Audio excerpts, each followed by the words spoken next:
Very welcome to all, and let's have an amazing session. Yes, thank you very much, Mariale. Good afternoon, good morning, and good day for you all here in our final day for ToT of Decentralized Cooperations. And good afternoon. My name is Randy. I don't know whether you know me because not all of the participants here is in my group in yesterday's sessions and also in the first day sessions. And I'm also from UCLG ASPAC. And here we have so many people, 26 for the approximate number. And we hope that you enjoy our last but not least day for ToT.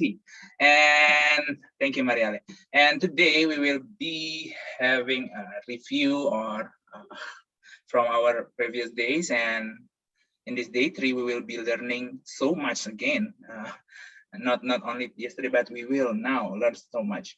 And for the second day yesterday, that we know what is a type of DC or decentralized cooperation. We have direct cooperations, we have indirect cooperations, we have also another type of cooperations with many forms of modality and also many forms of tools. And we know that, yes, I know that in this and yesterday's sessions we were having quiet discussions regarding modality, regarding the types of cooperations, regarding the role play and anything. But I hope that from yesterday's sessions that we can learn regarding the type modality of decentralized cooperations and also what kind of cooperations that your cities or institutions can have with other stakeholders, so we can approach or achieve the SDGs better. And here I am reading the screen right now. For today, we will be having to learn about how we can design the centralized cooperations in line with our SDGs. If yesterday we are having the knowledge on how to do the decentralized cooperations, we now going to have an exercise, a fun exercise regarding the inlining our cooperations with SDGs. We need to know how to craft the policy. We need to design the linked SDGs DC projects, and we will be having exercise in engendering SDGs in DC. I know it's quite a difficult word, but I believe that we will come to it later today. And the second one is about who is decentralized cooperation in app, and who is the beneficiaries, and who is the one that will be involved.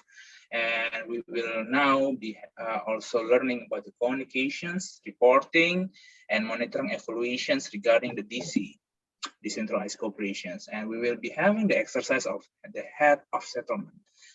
And I remember that I will borrow the terms of this exercise from our colleague from UCLG World. This is a chaos exercise because it is chaotic, but I hope that you can learn and having fun in having this exercise. And after that, we will be having wrap up, evaluations, and way forward. And thank you, Marielle. So I believe that today we will be having this kind of discussions, exercise, and also learn some things. And for today, I'm your MC. And after this, I believe that we will be having some kind of quiz, a little bit of quiz in Mentimeter, facilitated by Noltando. And Noltando, over to you. Thank you.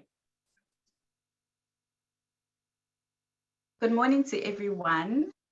I hope everyone is ready and refreshed to take on the third day on a high note. And yesterday we had a pretty intense and productive day. We took on work and we're very productive. And we'll remember yesterday, around about this time, we covered chapter 3, which basically was about how decentralized cooperation works in practice. So you remember that we referred to that lovely table by Losada that basically summarized, your types, your modalities, your flows, and the methodologies. But unfortunately, yesterday technology let us down. So we here again, we'll give it another try. And, you know, it's just to jog our memories on what we had learned from the chapter. So I would like everyone to make their way to Mentimeter. It's on the screen, it's on the chat, the code is on the chat. We'll just have a few minutes to make our way there.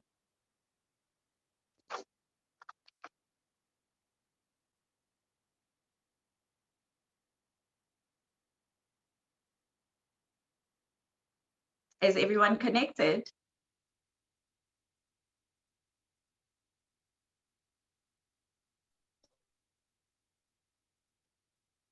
Yes.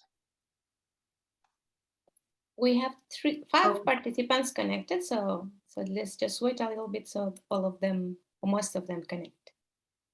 Okay.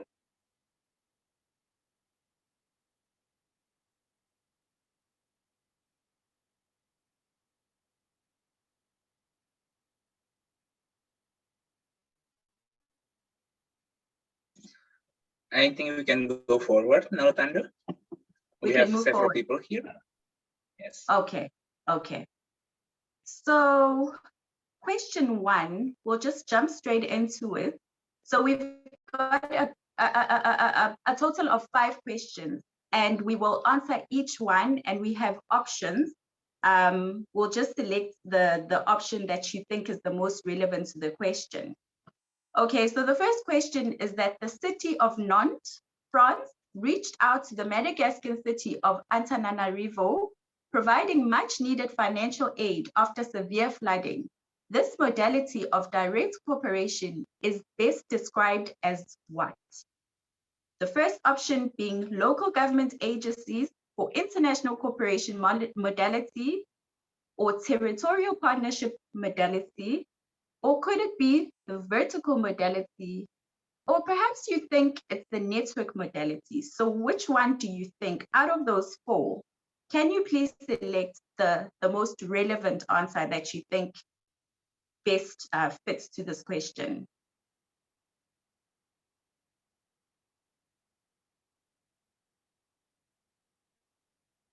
Can we get a response, please?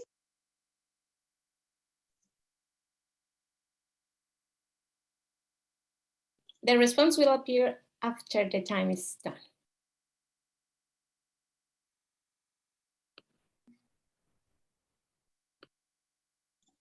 "30 seconds to go." So could it be the local government agencies for international cooperation, or you think it's probably territorial partnership modality, or perhaps it's the vertical modality, or you think it's the network modality? Which one? We have just about 10 seconds, under 10 seconds to answer. 3, 2, 1. Or maybe do we have, oh, there you go. Thank you very much. So here we have the results, and you know, the one that's coming out is the vertical modality, and it is indeed the correct answer. So thank you for your answers. Can we move on to the second one?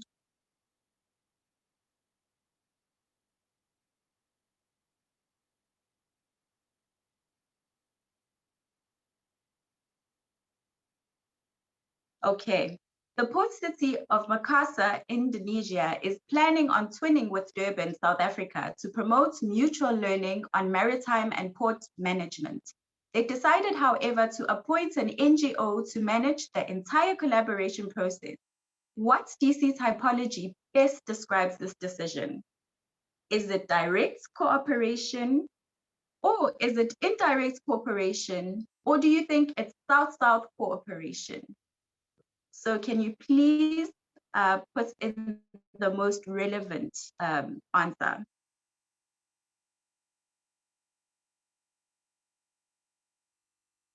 We have just about a minute to go for your input. They'll be highly appreciated.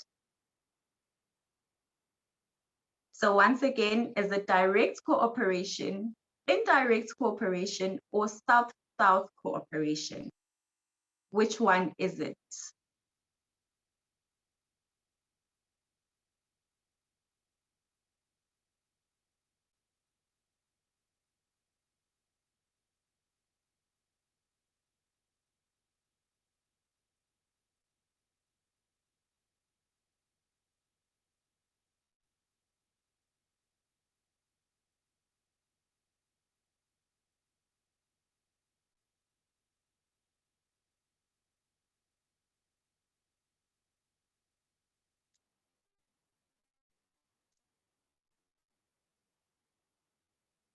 Okay.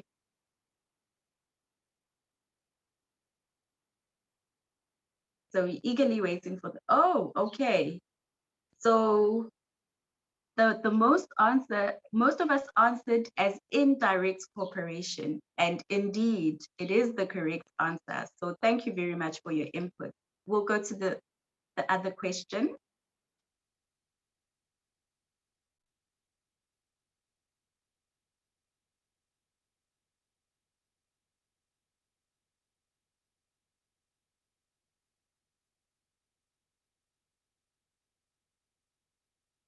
So here we must choose the most correct answer. So the question is, aid funding, technical cooperation, platforms for the exchange of knowledge and policy developments are key methodologies used in this type of decentralized cooperation. And the options are direct cooperation, indirect and delegated cooperation, or could it be development, education, and awareness, or all of the above? So can you please make your input and we will all see the answers in the end. Which one do you think is the most applicable one? You know, when you look at all of these factors and when you think and relate it to chapter 3 and you can just make the connection, which one just fits the most? We have just about under 40 seconds.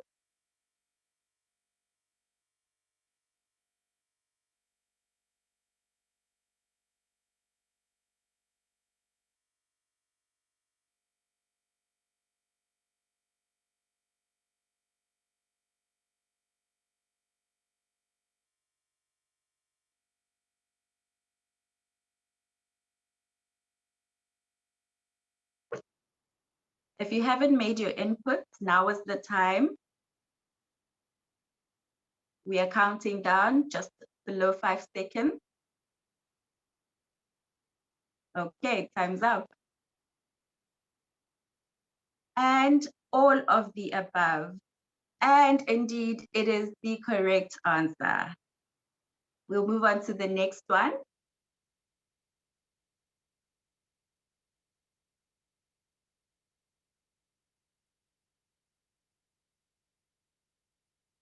Okay, if Porto Alegre, Brazil, and Maputo, Mozambique, engage in a collaboration with Bilbao, Spain, which DC flow would best describe this cooperation? Could it be the South-South cooperation? Or do you think perhaps it's the triangular cooperation? Or maybe you think it's the South-North cooperation? Or is it the North-South cooperation? So can you please select the most relevant one that you think, you know, it really fits? So South-South cooperation, triangular cooperation, South-North cooperation, or is it the North-South? So here it's mainly about the DC flows. And we'll remember that depiction of the map that we had yesterday with the different directions of the flows. And you can just think back to that. And just jog your memory a little bit and think back to that. Which answer is the most relevant?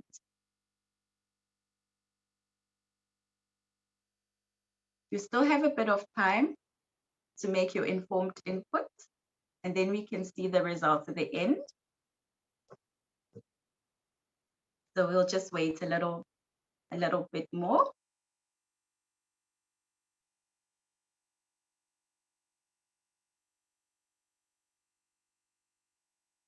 Okay, Now we're counting down. If you haven't input your answer, and your time is up. So which one is it?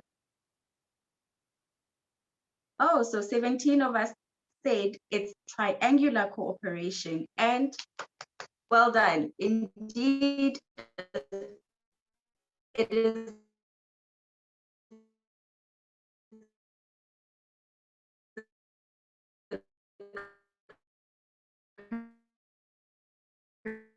correct answer. So, yes. Technology, please. Can you please stay with us? Yay.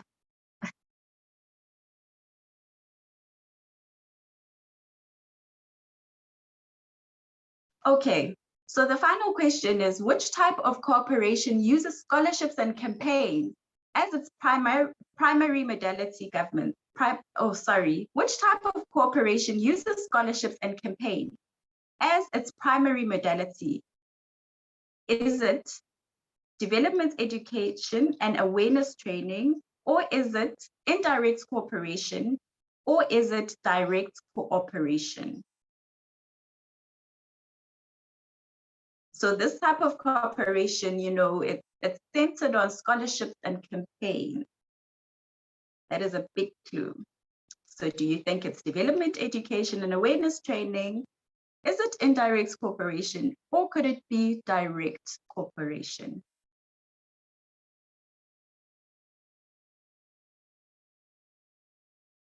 We look forward to seeing what the answers would be.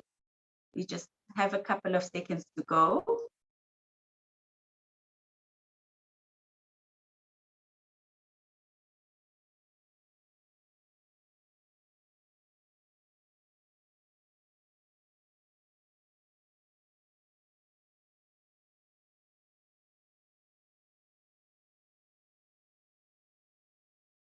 If you haven't made your inputs, now is the time.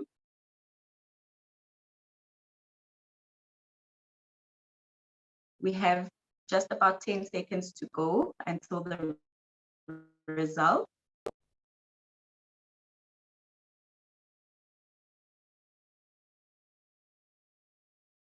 So which one is it? Development, education, and awareness training. Indeed, that is the correct answer. So I'd like to thank everyone for participating, and all of the answers were right. Everyone who voted, congratulations. Everyone got the answers right. So thank you, we are on the right track.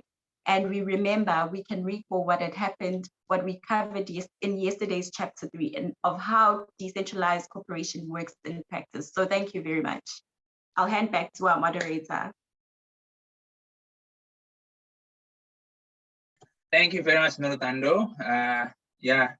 It's a very great exercise, and I know that you all understand about the DC types and DC modality flows, and also technologies and tools regarding the DC. And now we will be having our first lecture. We'll invite Mr. Primrisky, which is myself, to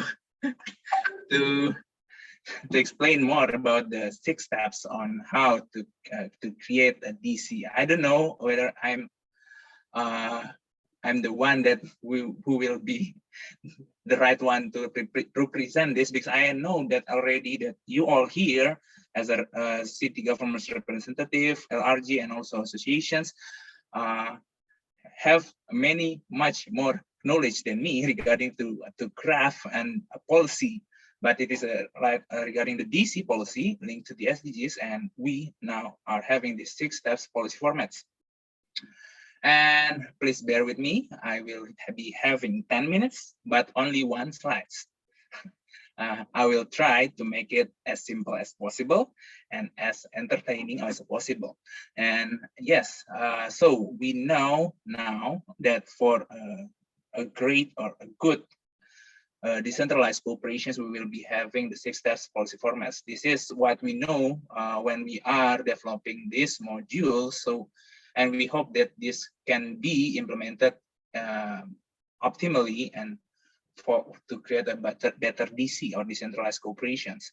And the first one is always preamble or background or introductions.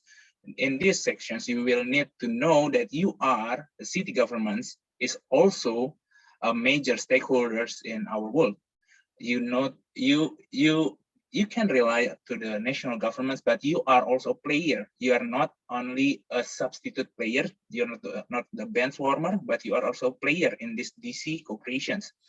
And by knowing you these positions, I hope that you know that you can interact with each others to know to get your city better, and also in regards to the SDGs. By knowing this, by knowing the issues, by knowing the positions of yourself, you can go to find your purpose of having decentralized cooperations. So in this second sections, the purpose, we will need to know regarding what kind of DC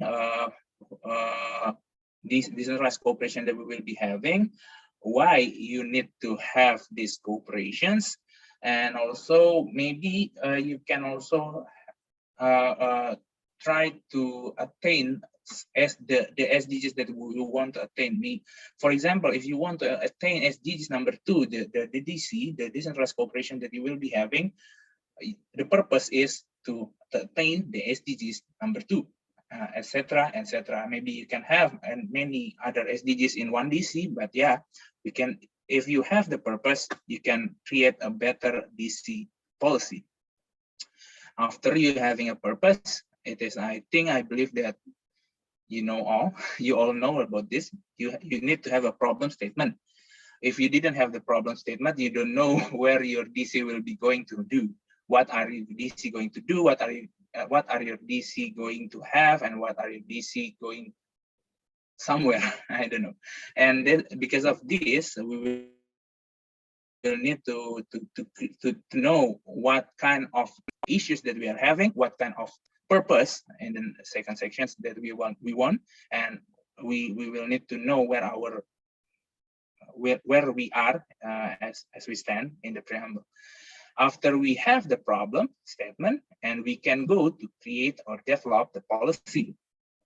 This is also the important, because DC policy without policy is only DC.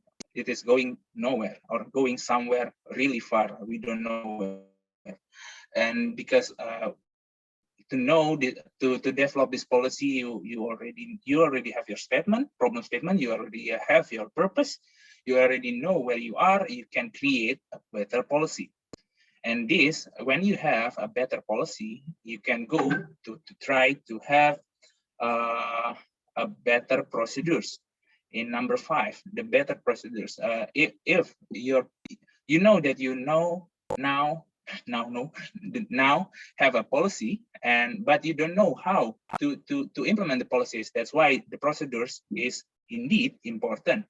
So when we know we have the right procedures, we have the right policy, we know the problem, we know the purpose, and we know where we are, it can create a better, more optimal DC policies. And also, after you have done, implement, and also develop the policy and procedures, you need to have evaluations and review. This is also important. We here nowadays, I don't know, maybe policy, not only DC policy, but many policy is only implemented without being reviewed, without being evaluated, and it can be harmful in the long run, because if we don't evaluate and review, we can go somewhere really far from what our purpose are. And I believe that's the 6 test policy format. And I don't know, is that entertaining enough for only 1 slide? And I hope that you understand this. If you have this 1, 2, 3, 4, 5, 6 steps, we hope that if you at least follow the steps, you can go to the right directions of having a DC policy linked to SDGs also. And thank you, Mr. Premrisky. I will go to the host again. Yeah, hello, I'm the host again. I am Randy, and thank you, Mariale. So you can stop the share screen now because Mr. Premrisky has to leave. Now Randy is here. Okay, and now we are going to have another lecture, another insights from our colleague here. I believe that, oh, you are here, Jesse Post from PNG, and I hope that you're here with us. I'm here. Can you hear me? Hi, Randy. Yes, Can thank you you hear very me? much. I'm trying to find you in my screen, but I cannot find you. So, but I'm you're here. now. Yeah. So thank you very much, and the floor is yours. Thank you, Thank Randy. you. Nice to see all of you on the other side of the world. I am in the Netherlands, in Europe, so quite far away. And I have been on maternity leave, so it's also the first time I see many colleagues from UCLG again, and so again, so really nice to see all of you. Yeah, for those who don't know me, I'm Jessie Post. I work at VNG International. This is a international agency of the Association of Dutch Municipalities. So we have the National Association of Local Governments, but we have an international cooperation agency. And we implement projects all around the world between local governments and their associations.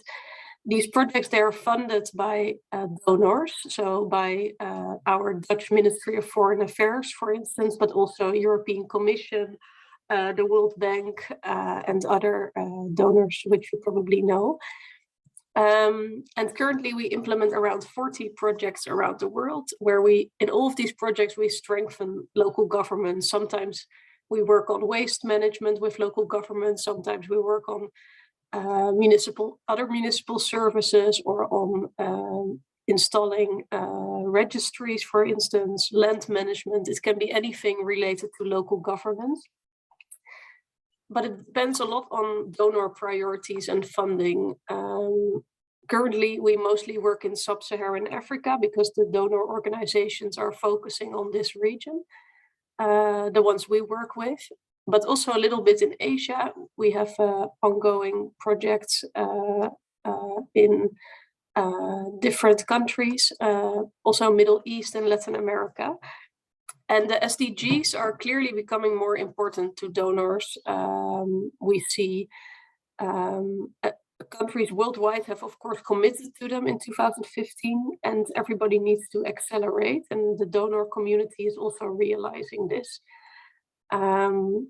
So we, as an organization, we also need to adapt our project proposals. When we search for new projects, we need to make sure we integrate the SDGs also in the design of these projects, to be able to then hopefully win them. So I'm here to quickly tell you a little bit about how to design an impactful SDG-linked decentralized cooperation project, which I could talk about for 2 days maybe. But excuse me.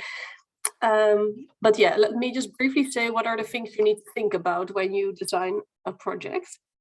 I'm not sure how acquainted all of you are with this, and if you are already, maybe you have already designed lots of projects before. But it starts with looking at the requests and available budget from either donors, or maybe in your situation from the city council, or the available policy framework. So what is the context of the project? What are the limits? What are the possibilities? And usually you need to keep within certain limits, of course. A policy framework sets the main priorities for your organization, and you then look for budget with donors or national government, for instance, who will also have priorities. We can define 4 steps. The first is, as you can see in the slide, confirming intention. So looking what I just said, what are the limits? What is the scope of this intervention? what is the project all about? What modality or what kind of project will we design? And why are key partners, so donors or beneficiaries, why are they interested in this project?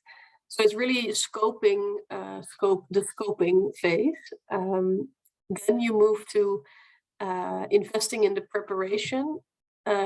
If you skip this step, it will be very difficult to monitor and implement a good project. So you really need to focus on setting clear objectives from the start, designing your intervention, looking, really looking carefully what is the problem statement, or what is the problem we want to solve, and how do we solve it? What is the process? And setting all of this, or writing all of this down, and making sure that you have a plan before you start implementing. Then the third step would be to make sure there is an enabling environment for implementation. So even before you start, make sure all stakeholders are at the table, that they trust you. You've mobilized political leadership. This is key also for projects in our sector. And yeah, make sure that everything is that all green lights are on, basically, and that it will be as easy as possible to implement. And then it's even ahead of the program. When you design a program, you already think of what you do after implementation. So you already think, okay, we have a project of 4 years, for instance. How do we then finalize it, or what do we want to achieve at the end, and how do we get there?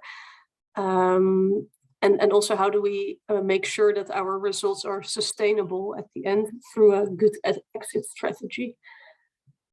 Can you go to the next slide, please, moderator?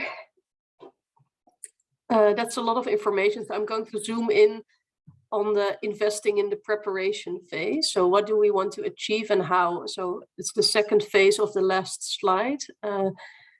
As I said, it's really important that you think all of this through before you start with your project. So when you are writing a project proposal, you always start with defining your objective, or maybe multiple objectives. Often the donor already defines this or has a clear idea about this, but you can maybe slightly adjust well, in your case, again, if you're working for a local government, have a close look at the policy framework and make sure that the objective fits also the broader policy framework.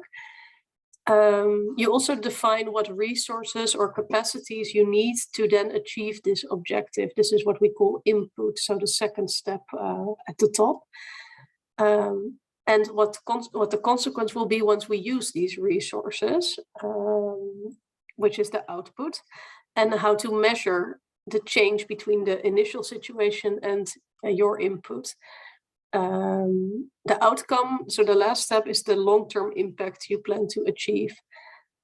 The next, I would like to go to the next slide because it's more detailed on these different terms. So here it's repeated, these different terms: objective, input, output, indicators, and outcome. So the objective, well, I don't need to read everything out loud, but I'll give you a second to maybe have a look at it.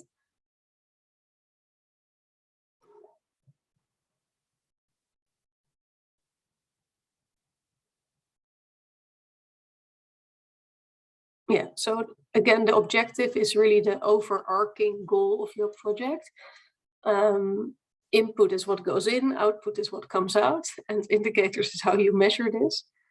And what I want to stress here for this training today is that if you plan to work on the SDGs in your new project, you need to enter the SDGs in all of these steps at all levels. And this is really quite tricky because it's quite a novelty in decentralized cooperation.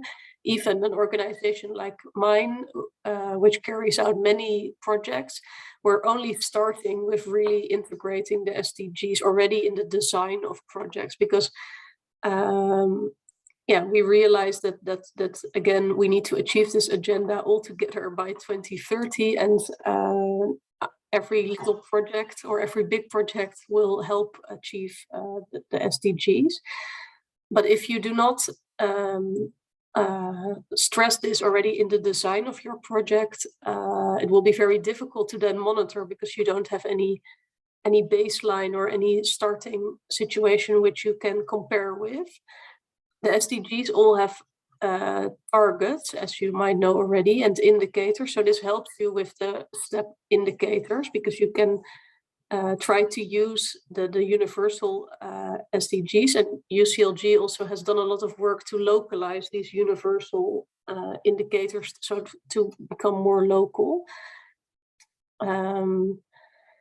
Donors often put all of this, or try to structure, want you to structure all of this in a logical framework. I don't know if this has been added to the presentation. If so, then yeah, thank you. The next slide. Often, especially the European Union, for instance, they provide this table or this scheme, which you see on the slide. And you will recognize some things we just talked about. So goal is the objective, then you have outcomes and outputs. Outcomes and outputs, and activities is input in this case. So there is slightly different names, but it's the same principle. So they want you to, ahead of the project, fill out this table quite extensively.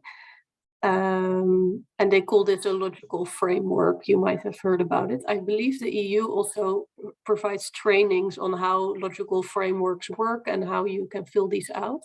So it might be interesting to have a look at that, because it's, again, quite a skill. I still find it quite tricky sometimes as well, but also challenging in a good way. Yeah, and you fill out the logical framework ahead of the project, but you keep coming back to it during the project to see how you are doing and if you are sticking to your plans. So if your project is multiple years, every year at least, you have a look like, what did we agree upon in the beginning? What were our assumptions? Which risks did we already put down? Which activities were we planning? Are we achieving the goal, the overall goal? So this is really a way to monitor and manage also your project and see, go back to the beginning and see if you are doing the right work. Can you perhaps go to the next slide? I believe it's also the last slide. Yes, and it's the same slide for the attentive people in this room.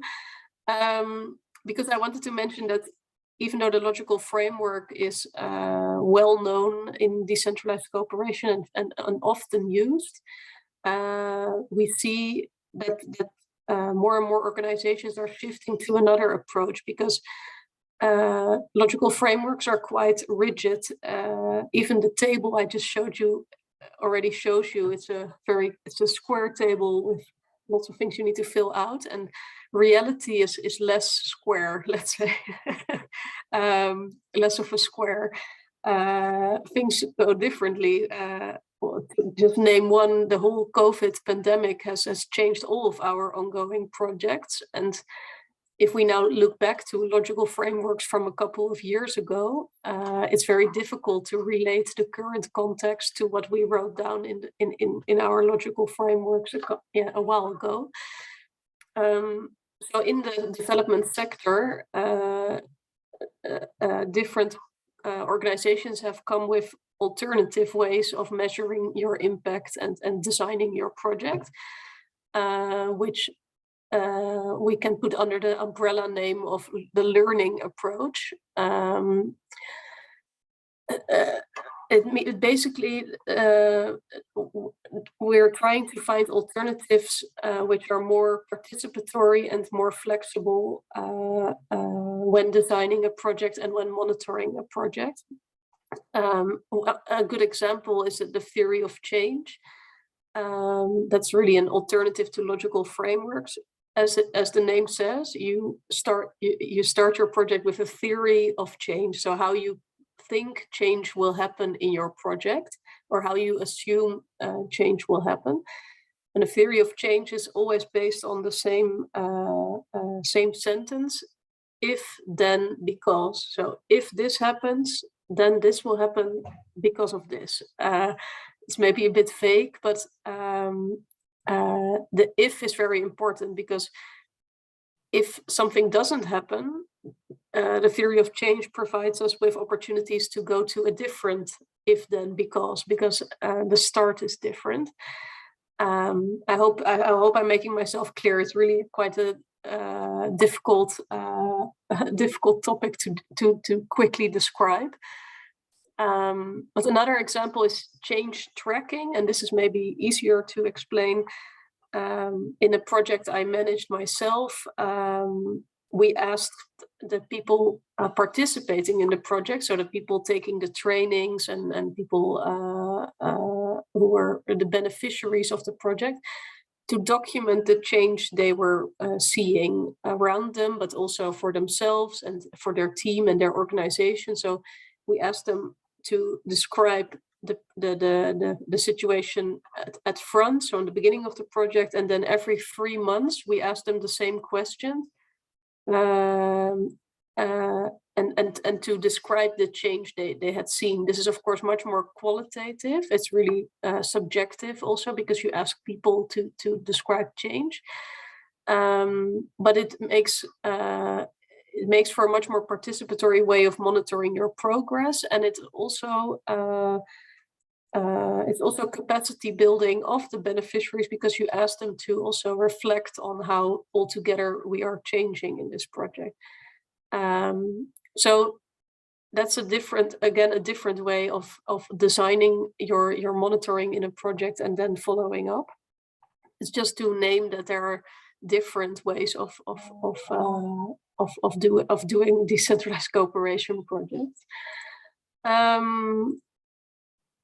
Again, maybe I'm going to end with saying that there are really a lot of materials on the different ways of designing and monitoring projects. There are entire trainings on this topic as well, and that it might be interesting for you to research a bit more if the logical framework works well for you, or if you want to look at, for instance, a theory of change or change tracking, which I just described.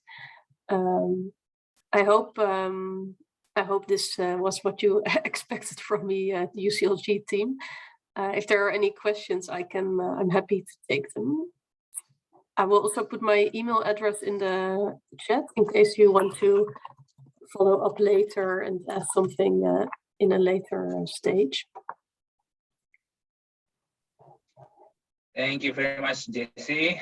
Thank you very much also from you, from our other side of the world, from the Dutch. Here also, I believe it's also in the morning, like our colleague in UCLG world. Indeed, yeah. So yeah, good morning to you, and thank you very much for explaining the how to design DC and how operations and on the step by step. We know that we are now aiming to have a greater impact for our DC, not only input and output, not only outcomes, but also the impact. And thank you for explaining also the theory of change.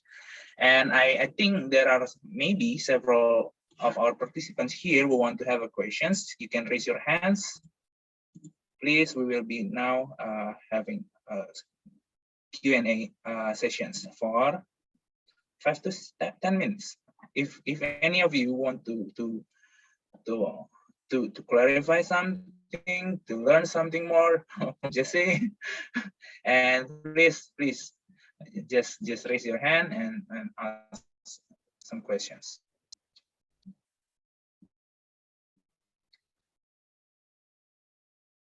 Don't be shy. I know that the lectures is maybe it is really important, and if you have any questions on how you try to implement the lectures from Jessie to your own context, you can also maybe ask questions here, or you maybe want to discuss about that here for the next 5 to 8 minutes. Okay, we have now Ms. Farah from Surabaya. Please, Ms. Farah, the floor is yours. Thank you.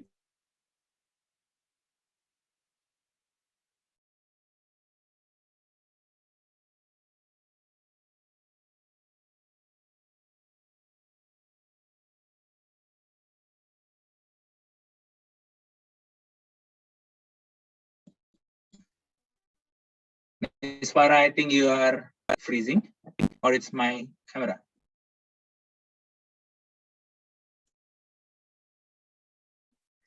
Can you hear me now? Thank you. So thank you, Jesse. It was Yeah, very interesting. clearly. It's not really a question, but if you don't know, maybe you can share like examples for the logical framework, especially on the indicators. What kind of indicators usually like maybe your organization used to measure the outcome of the projects or to ensure the that it will bring a big impact? Thank you.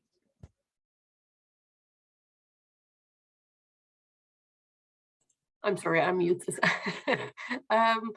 That's a really good question, Farah, and a really relevant topic to dive into indeed, because it sometimes takes also a couple of hours to come up with good indicators to measure change in our sector, because we're talking about people and organizations. How do you measure change? And then on top of that, also, how do you measure change with the help of the SDGs?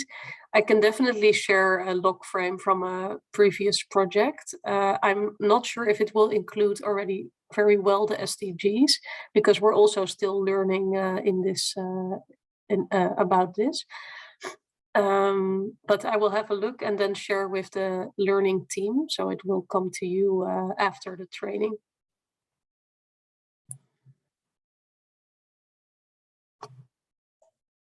Thank you very much, Ms. Farah and Jesse. Do you have any other questions, or maybe do you want to discuss something? We have 5 more minutes in the sessions. We are now grateful to have Ms. Jessie here, because the log frame, the theory of change, the thing that we learned from the lecture earlier, it can be exactly implemented in our own projects or DC policies. Sarah, please. Yeah, hello. First, thanks so much, Jesse, for, despite being a little bit sick, coming here you are and be on the stage with us. So very great presentation indeed.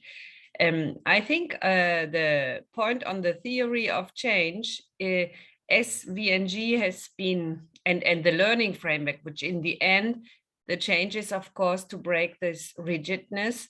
When we talk about decentralized cooperation, now the classical, so the one with the donor wants, of course, if you ask for 5 million, then usually they want to have a lot of framework in advance. But the classical cooperation between a city and another city, do they really use a logical framework as a help, or is it really a donor requirement? So how do you experience this with your members, or if an association helps an association, how is this working? Which work methodology to design the project will they use more? That's a good question. Indeed, as I said, we are a project implementation agency, and we depend completely on donor funding, and therefore we need to apply their rules when it comes to how you design a project. But this is different. This is also why I try to distinguish already a little bit, like sometimes you have to follow the donor, but sometimes you have to follow your city council or your or the policy framework from your city council. And indeed, my experience, I haven't worked for a local government myself, but what I see with members is that if they want to design a project, it's usually less heavy, like the applying or writing a project proposal is a bit less heavy and theoretical, but it takes a lot of time to get political commitment at first. So even before you start really designing the project, it's really important that you find political support and political leadership, and that the city council, who are also the elected officials, of course, that they are in favor of this project. So what I see is with Dutch municipalities is that usually takes a lot of time because there's always something in the way.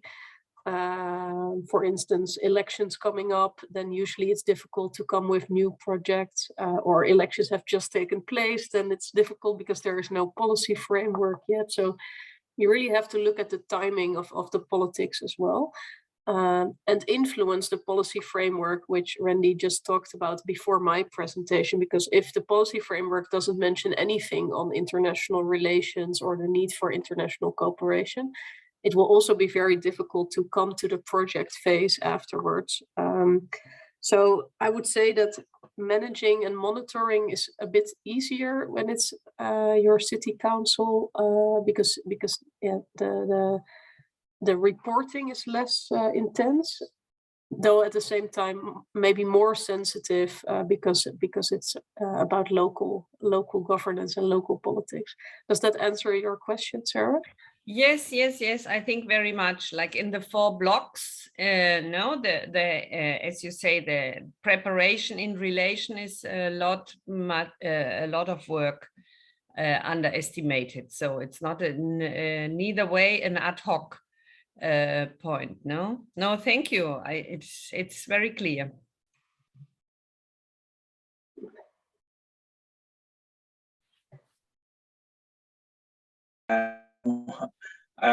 So I hope that you have a great health because I just learned that you are sick right now, but thank you very much for attending these sessions. And I hope that your lecture can inspire us all on how to create a more DC policy that links SDGs and have a more impactful policy. Maybe can I say one last remark? Yeah, please. Sorry. No, yeah, I just wanted to mention that I'm also coordinating one of the working groups of UCLG. It's called Capacity and Institution Building Working Group. And I mention it because monitoring projects and designing projects and how you do this, etc., is really core to this working group. We really learn together how to do this. And also the topic of how do we achieve more, for example, gender responsive, is that the right word? Gender equal projects, how our projects take the SDGs into account. So that's really something we do in this working group, discuss this and learn from each other. It's a peer community. I'm going to put the website in the chat as well. And we organize different webinars and other meetings. So perhaps you can have a look at the website and also subscribe to our newsletter. And then, yeah, become more engaged in this community of project managers and practitioners in decentralized cooperation. That's it, Randy. Thank you for giving me the time, and good luck with the rain. I saw somebody write that the rain is very heavy. And I hope to meet you one day in person, perhaps at the UCLG World Congress. Bye-bye. Of course, those that are associations to participate in our CIB group is free of charge. It's a really important group to share all the lessons and to participate in the debate. So please don't hesitate, those who are associations, to connect. And always Southern associations are super welcome. Definitely. And it's actually not only associations. I agree that most members are associations, but we also have some city members. So even if you're from an individual local government, you're welcome to have a look and join us. Okay, now I will really stop talking. Yeah, no problem, Jesse and Sarah. So thank you very much, Jesse, once again for attending this lecture sessions and also for the great insight. And I'm sorry that I have been kicked out from this Zoom because of the internet connections. I hope that it will not happen again, but if it happens, please bear with me. And yeah, we are moving on to other sessions. And after learning many things from the lectures from Jesse and Mr. Primrisky here,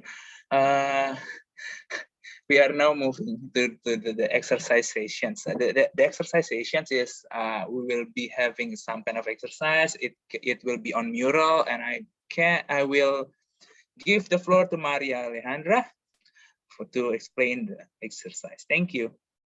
Thank you, Randy, and thank you, Jesse, also for the great presentations that you did. So now we are entering with all these concepts. Now we are going to do a logical framework, and we are going to develop a project. So with this, now the case study that you already had, we send it to you so you could read it beforehand. It's called A Center of Hope, because we truly believe we all need a little bit of hope ourselves as project managers, as project development. So it's called that. It's called like that, and it is all about. It has a focus on SDG 5. So what we're going to be seeing is that you remember the first day that we did an exercise focusing on SDGs, how to develop a project with the lenses of the SDGs, starting with SDGs and ended up with SDGs. So now we are going to try to use that information and to start developing a project with some circumstances with the lens of SDG 5 first, and later on with other SDGs as you would like. So you will see in the exercise the different concepts that Jesse actually introduced to us, and the exercise is for you to become project managers or project developers and start a project. Then when we have the project done, we're going to be seeing a flash news, which is something that usually happens because we are living in times of uncertainty. So we have to adapt. So we'll see how we adapt to these circumstances. So I wish you all a very nice exercise. And if Claudia could lead us to the groups, thank you.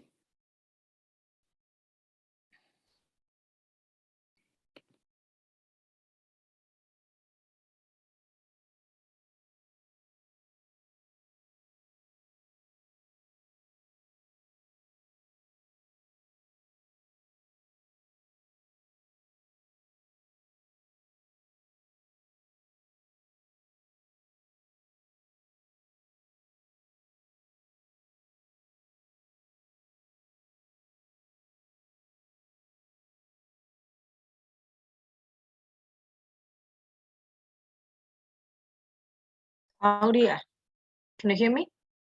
Yes, tell me. So I have a question. So will there be an evaluation Mentimeter at the end of the session? Let me check. Yes, there will be. Okay. Do you know what the questions are? I guess they're pretty much the same. Look, if you have to give an overall grade to the training on module 4, what would it be? Oh, okay. So there will be, right? And it's already set, right? Yeah. Yeah. And who will be in charge of that? I don't see, I'm gonna ask Maria Leki, because it says that Fernando shares the screen, but I don't know if it's gonna be me again or okay. if you want to do it. I mean, all right. Because Hendra contacted me, he thought that there won't be any evaluation, but there is, right? Yeah, there is. Okay, so I will just give confirmation to him that there will be a overall evaluation. Yes, there because will. Yeah, it's very needed for training like this, so we know how we as facilitators perform, right? Yeah, I'm gonna ask Mariale. Okay, I'm also gonna confirm to Hendra. Okay, perfect, Rona. Thank you. Okay, thank you very much.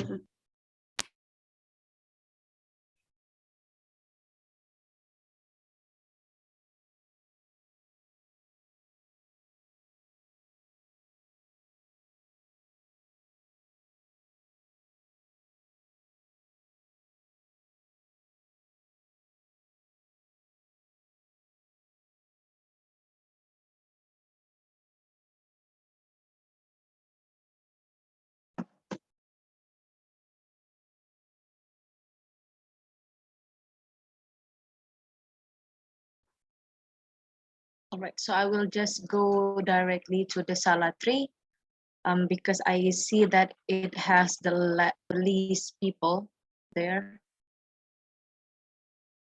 Okay.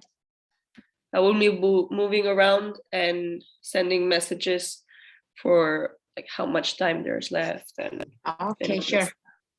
See Thank you you. now, Rana. Bye. See ya, bye.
Hello.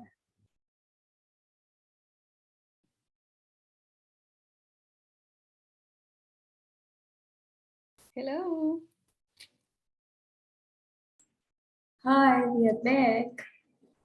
Yes, we're back. How are you feeling after the exercise?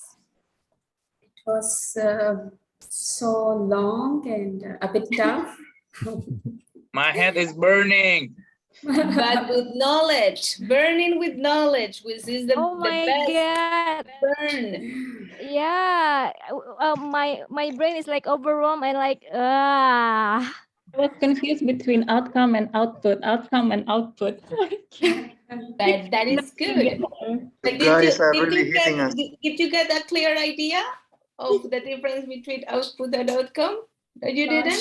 Not really. Still not sure, yeah. So does that mean that For you didn't example- read the module? Now, for example, output is like the number of people who attend blah blah blah, and the outcome is like the decreasing of prevalence, for example. Is it? Okay, do you want to make some comments there? So again, you are the expert on it. I don't want to confuse people. I can answer, but maybe you could enlighten us with your knowledge. What do you think would be the difference? So they can. Okay, cool. So maybe I'll take this opportunity to share my wonderful example. So when we do training, sometimes these concepts are so difficult and you don't know how to understand it. So a good example is, for example, you have a need. In the example, there was a need there. People were suffering, the women were suffering from femicide, drug abuse, unemployment. So in my example, the need, because it's close to lunchtime, I'm hungry. Right, so I'm very hungry. That's a need, which is a real example, by the way. And then, so some activities. What I'm going to do as soon as we finish this exercise, I'm going to walk downstairs. I'm going to open the refrigerator. I'm going to take out cheese. I'm going to take out butter. I'm going to make myself a sandwich. That sandwich is an output because it's tangible. It's real. I can hold it. I can touch it. I can eat it. Right? But only after I take action, to have a result of eating it, my need is fulfilled. There's an outcome, right? So in this instance, I have a hunger which is satisfied. So the difference between an output, it's a clinic, it's a community hall, it's a tangible center. But the outcome will be, how do you use that tangible output to have something that you can see has met material needs. So the sandwich is an output and a fulfilled need would be an outcome. So that's just a quick difference between what's an output and an outcome. That is great. I try to explain. I love that metaphor that you do with the sandwich. I try to explain it in my group, but I think you do it much better. But so let's go, and I think you solved your question, Samara, Andini. Good. Okay. So because we are hungry, because we are a little bit higher, so we are not going to spend a lot of time with this plenary. I just want each of the groups to quickly explain. Tell us about the project. You don't have to go exactly into the details, but tell us about your project and tell us about the flash news. How do you feel about this thing that happened? It doesn't have to be in the outcome will be 1 or 2 or 3. Just tell us that and share with us your experience. So for group 1, I think it is a group that Fernando and I were leading. So I think we have our great project developer manager, Rana, which is going to be presenting for us. Rana, you there? Yes, I'm here. Thank you, Maria. So I think the majority of us agreed that this is indeed a tough task to decide the goal, outcome, and outputs in such a short time.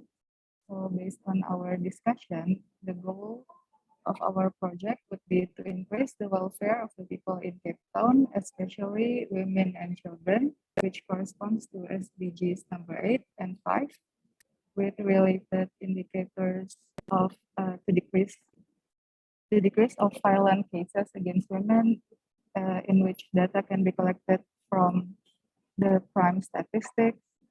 And then another indicators is national and provincial regulation of women and labor, and also the number of policies and participation.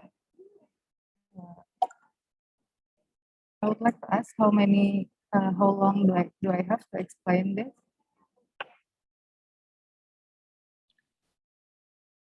You were saying, sorry, I couldn't get the final part. How much time do I have to explain this? You can just tell us I mean, you already told us the description. Okay. So what about if you tell us what happened with the flash news? Okay, so with the flash news, to tackle the issue of funding first, we try to initiate a creative collaborative funding, and also we decided to do more trainings which are conducted online, and also facilitating channels of communication, especially for the abused women and children. We also decide to do the economic stimulus package, and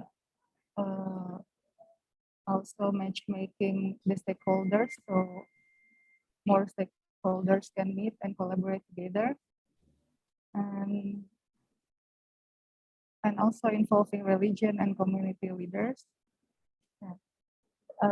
Maybe my other teammates want to help to explain. I think it's great. Thank you, Rana, for giving us this information. What about group number 2? So tell us briefly about your project and tell us about what you learned in the flash news part. Go Mandini. Okay, thank you. We're trying to focus the things that we can influence. So we're basically focused on the organization. So can you show us can you share the screen, Mas Hendra? Thank you. Okay, Nurutando, thank you. Okay, so the goal is related with goal number 5, and the description is we're trying to reduce gender violence and substance abuse by decreasing number of GBV victims who are reporting to our center, our organization. And the means of verification is using the report, the monthly report, and we hope that the number could be decreased by 50%. The number of cases, and we also trying to focus to indicator of the number of victims who recovered and they can having or starting their own businesses, and we hope by more than 50% of victims can have starting or having businesses.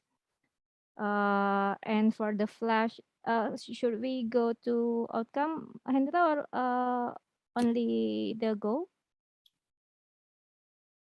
Okay, and in outcome section, wait, I cannot see. Yeah, in outcome section, we are focusing on the number of stakeholders who are participated in the programs. So the means of verifications is we hope there's a platform, a collaborative platform that can facilitate all the stakeholders' needs. And for the flash news, due to pandemic situation, after a year, the programs has been okay, running, and we try to adjust with the method of reaching victims. We use a lot of we hope we can use a lot of channels, including the virtual one, and also we try to engage more private sectors, and working with local authorities, increasing the mental health awareness, because the pandemic make people like more unhealthy in mentally, and we also uh, encourage to education in schools, especially how the children recognize the potential of gender-based violence in their home, and also more safe houses and legal protection for victims. Okay, I think that's all, Maria. Thank you.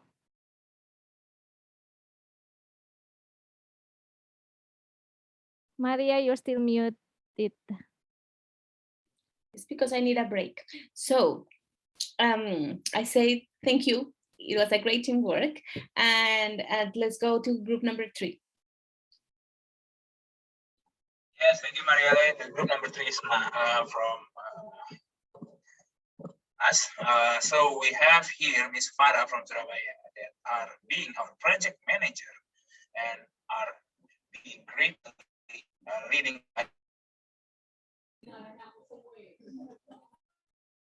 on how to create a logical framework. So please, Miss Farah, please. Yeah.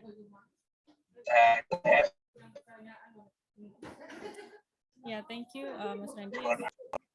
Is my voice heard? Clearly, Farah. Okay, thank you. Yes. Yeah, as a project manager, but I was helped a lot by Sarah. Thank you, Sarah, and thank you everyone on the group. Our brains were so like overwhelmed with this. So for group 3, actually, we come with less colorful page compared to other groups, as we had no time to put all the SDG icons on it. All right. So for this center of hope, according to our discussions, the goal is still for the gender equality, mainly to address SDG 5. And we put the descriptions, we would like to target 2 things. The first is target 5.4, recognizing women's work, and 5.2, ending violence. So this will be like 2 main issues we're going to address in the Center of Hope. And the related indicators, of course, the women empowerment and reducing number of domestic and sexual violence, both in households and also in public places. Means of verifications, mostly we will rely on data, including in goal, outcome, outputs, and activities. So we rely more on data and reports as the means of verifications. So speaking about the outcome, then we would love to have like equal rights and employment policies, which is gender-based. So make sure there will be no gender bias, and will end violence and discriminations in all forms, as this was actually like the main issue that we'd like to address the Center of Hope. For the indicators, is actually so that we have put the women standard wage equalized, more independent women in workplaces, meaning that we would like to see more women as a leader. So that will be the means of verifications. And also another indicator to have put the enterprises committed and the pledge on equality. For the outputs, we will engage more stakeholders here with the lawyer, advocate, and counsel hearing on the issue, and also the social worker and designers as well. And for the activities, we will involve counselors and raise awareness, especially to address the unemployment. And we will rely on the university reports to measure the effectiveness of the project. The last one, there is a psychosocial support for the women and children, and with the number of trainings and of course assistance by an experts. So if you look at the flash news, it's really heartbreaking, and we hadn't had enough time actually to put more inputs here. But the main points are addressing the the limited financial resources. We will engage more involvement of private sectors locally because they will have a CSR. And there is also the need to add domestic violence in the campaign to end the labor violence. This is to be more specific on the issue. And another 2 points is we have to analyze the cause indicators of domestic violence related to family poverty. Is it actually because of the mental health issue, or is it more on the economic issue because many of maybe the men are losing their jobs? So by then we can create another innovative programs. And the last one, we will be working more. So we want to overcome the problems of the women, but we have to also work with husbands because anyway, it's interrelated. So we put working with husbands on the psychological impact of losing their jobs. Well, so we believe that it will help a lot in reducing the domestic violence because of the pandemic. So I think that's all from Group Z. That is great, Farah, very complete. So let's go to group number 4.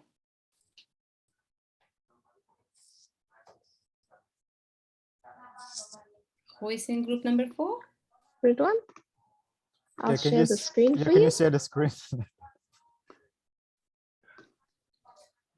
Okay, that's from group 4.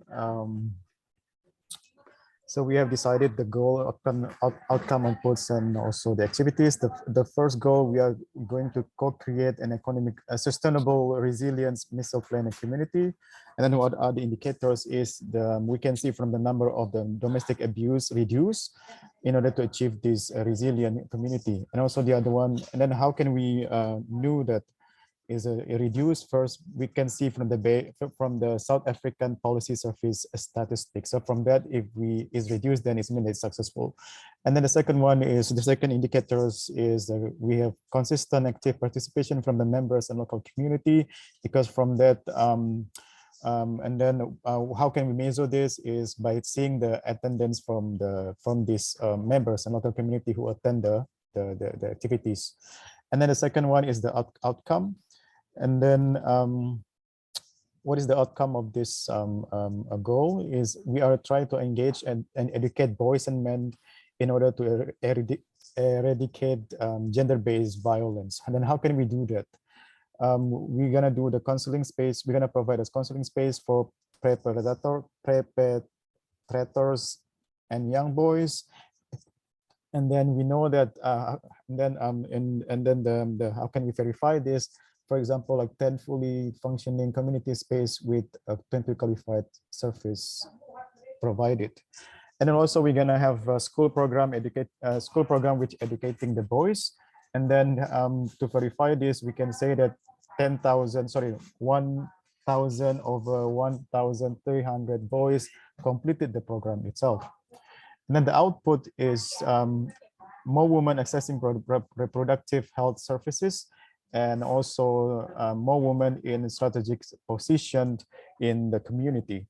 So we can know that from the local data on the postnatal care, and then we can get this from, we can see this from the data from the local clinics by checking from the local clinics itself. And then the activities we have is the counseling for boys and girls, and then how the indicators is the attendance at counseling center. And then can't you make it larger, because I can see this. So we can see from that we can see how can we verify this. We can see the attendance list of these counseling activities. Yes, then maybe we can move on to the flash news, right? And then with the flash news, yes,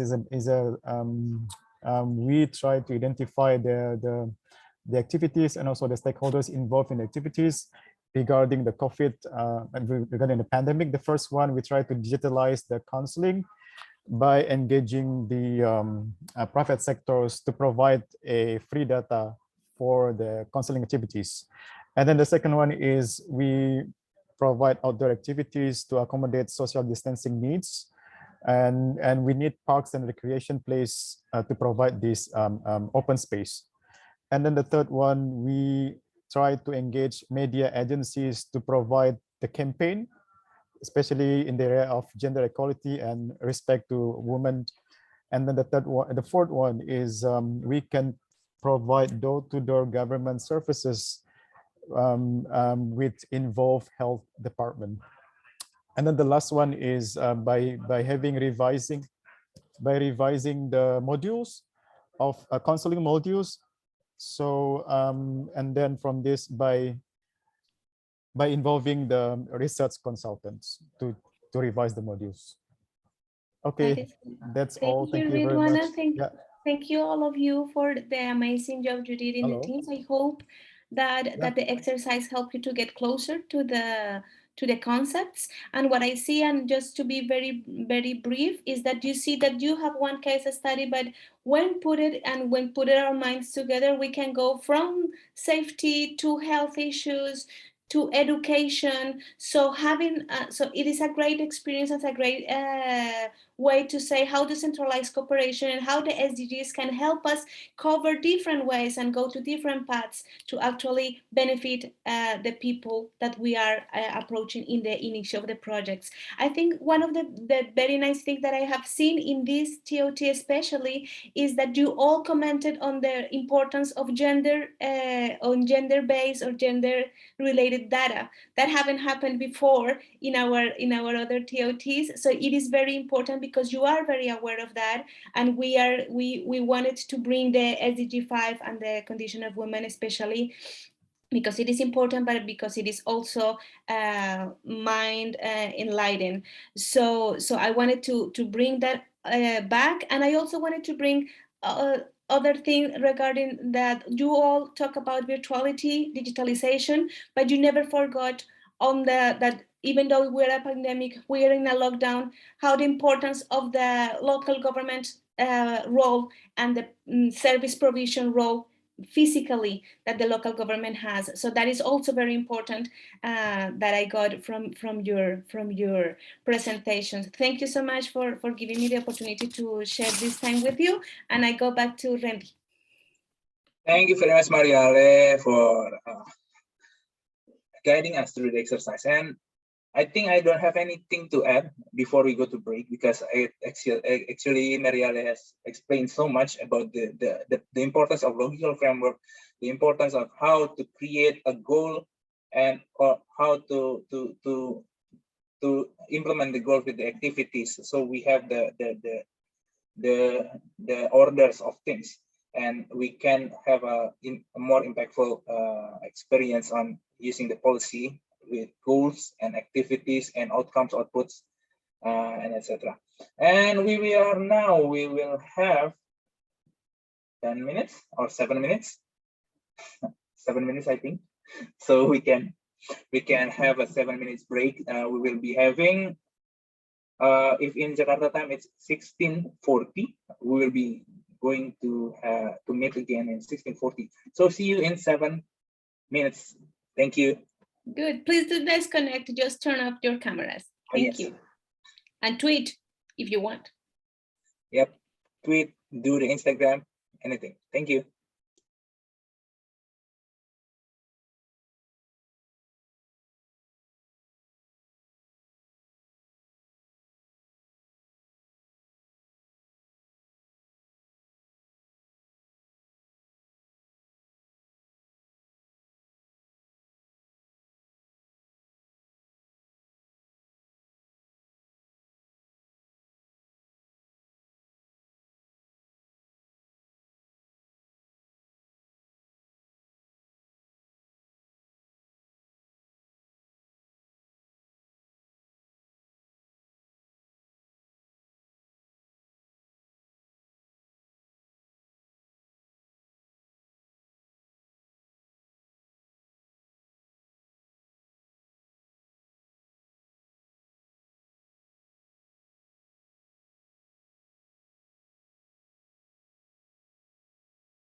Hello again.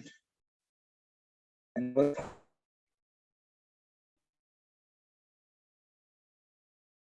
that has been, please continue to do so. I will be begin shortly.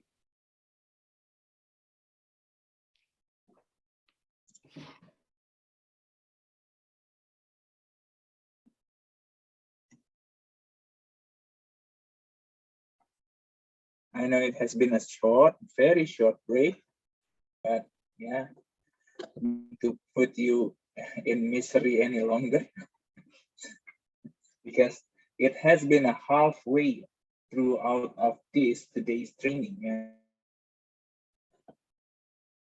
there will be another fun waiting for us after the break. So I will wait for some of you to put on the camera and say that you are ready before we begin. It has been 7 minutes. Should we continue? Okay, I have seen the note from Leticia, from Mariale, and from everyone that has put the camera on. And I think it would be better if we continue. And welcome back. Hope you can enjoy your short break. I don't want to put you in any longer. And we will now have another special series of lecture from our very own Mira Fajar for the communications. And for this, you will learn so much thing regarding the importance to communicate, to establish the communications on how your decentralized cooperations. As we know from our previous exercise, important what is, because if you cannot communicate the goals, you cannot have the outcome and the outputs that you want. And you do not communicate the activities that you do, you cannot achieve the goals that you want to have. And without further ado, here we are. I will give the floor to Mira Fajar to give us the series of lecture. Please, thank you. Okay, thank you, Randy, for the introductions. Very nice introduction. Hopefully that I can bring this session, since everyone, I think, is really like very enthusiastic to have I mean, the weekend, upcoming weekend, because in here we have already had the Friday afternoon, which is very close to the, I mean, everyone is just closing the book and get to the very private or self-relaxation activities.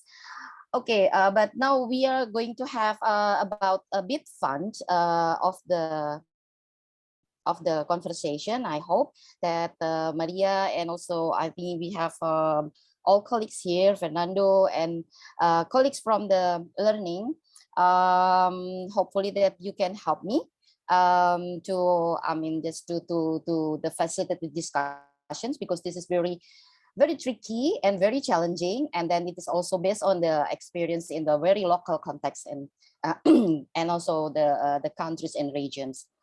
Okay, whenever we are coming to the communicating and then reporting. Then communicating is one side, and then it's reporting, monitoring, and evaluations.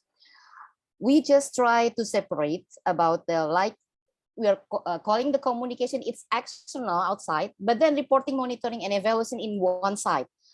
Since that's usually we think that the communication something like not really embedded in the project, and also the process of the program activities. Actually, that nowadays we have a lot of the platform, the media and social media, and also the website. The online platform is really getting popular since the outbreak or the COVID-19 pandemic. So we need also to restructuring our thoughts about the CRMES, communication, reporting, monitoring, and evaluations. Usually that if we are talking about the reporting, monitoring, and evaluations, we always go back to the framework, logical framework that we have already discussed, very exciting discussions. It's always go back to the indicator and also the output, how to reach all the output and deliverable output just based on the indicator. It means that it is also, it just like how that we see the deliverable project and programs. We tend to forget about the use and the maximal or benefit to others and to the public, which is it is very important how to also see the other ways, not only deliverable output, but also how we can also giving the impact of the project into the public. So this is about the what we have in the module 4. Thank you, Maria, for sharing the screen. About the continuing process of the reporting, monitoring, and evaluation. It is also can be a process of the communications. That not only that we just do as a request or just like a burden because of the funders or the support funding that we have, but it's also like how to make the impact more powerful. Just like usually that we think that I mean in the conventional methodology or just like what we had before, monitoring evaluations is just like put not only not in the beginning, but it's also only in the end or whenever the project terms, because project usually has the term when we get the second term of the funding payment or second term of the reporting because of the regular regulation of the country or the city. But then we usually, I mean, actually we have to put it in the at the beginning. So it is kind of like embedded in the project and the program since the beginning. So whenever we need the assessment, whenever we are going in the preparation phase, we always have to put the monitoring evaluation as one as a package or embedded in the project. So whenever we just do the assessment of the stakeholder, mapping the ongoing monitoring, it is also like we also embed or just like put it into the communication, the monitoring and evaluation, and also it is also based to do the reporting at towards the end or the continuing of the project. Then this is also can be a feasibility and comprehension. So usually that we need also to project feasibility. No, it's only like not only just it is like a must, and also that we are following the logical framework, but it should be feasible enough to be seen and to be felt and to be, I mean, just to get the impact and just to get the how the project just make a difference before going to further better further movement or better future, build back and better. And then after that, we also need sometimes after doing the need assessment and then ongoing monitoring as in line with the project ongoing, we need also to give the status, the progress, and the stage where we are now. So this is kind of like in line with the midterm evaluation or review about what have been done, what haven't been done, something like that, and then try to get back again to the logical framework and also about the aim, the output, the goal, and the achievement, and then also looking back again about the context, because sometimes we need also to be flexible just to follow and adjust the changing.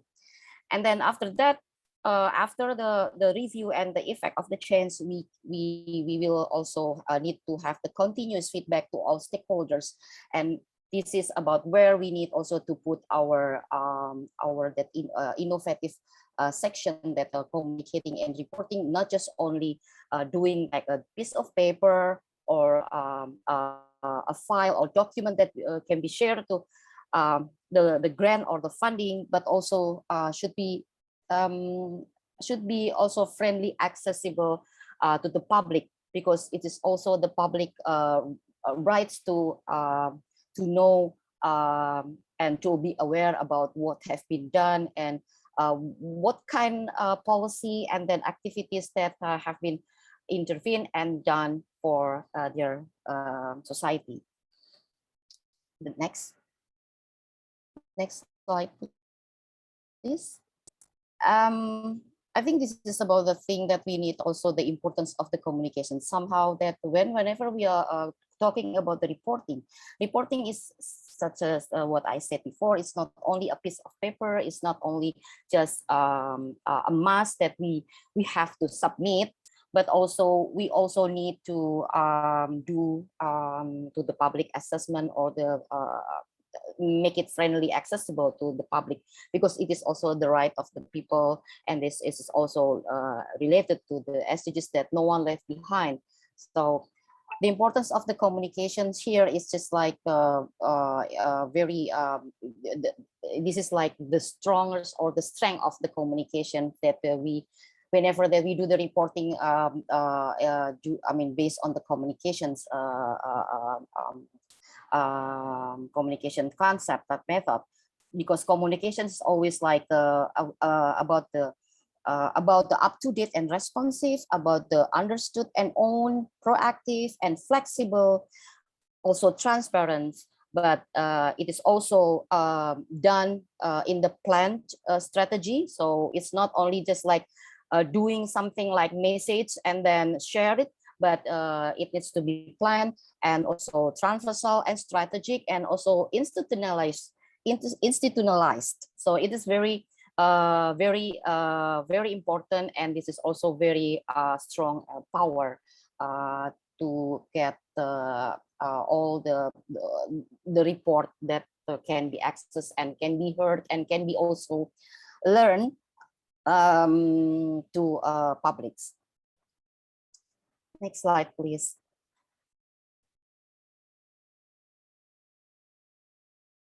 Yeah. Whenever that we just do the key element of the communication, I think that we also aware about the importance of the effective of reporting, because we also get back to the questions that there are some questions that we need also to highlight whenever that we are doing the reporting. That this is why are we reporting, and to whom that we are reporting to, or who are the audiences, and then point of the emphasis with the report contain, and then will data be how will data be reported, in what form, and also will reporting take place, when reporting take place, and then also what capacities and resources are available.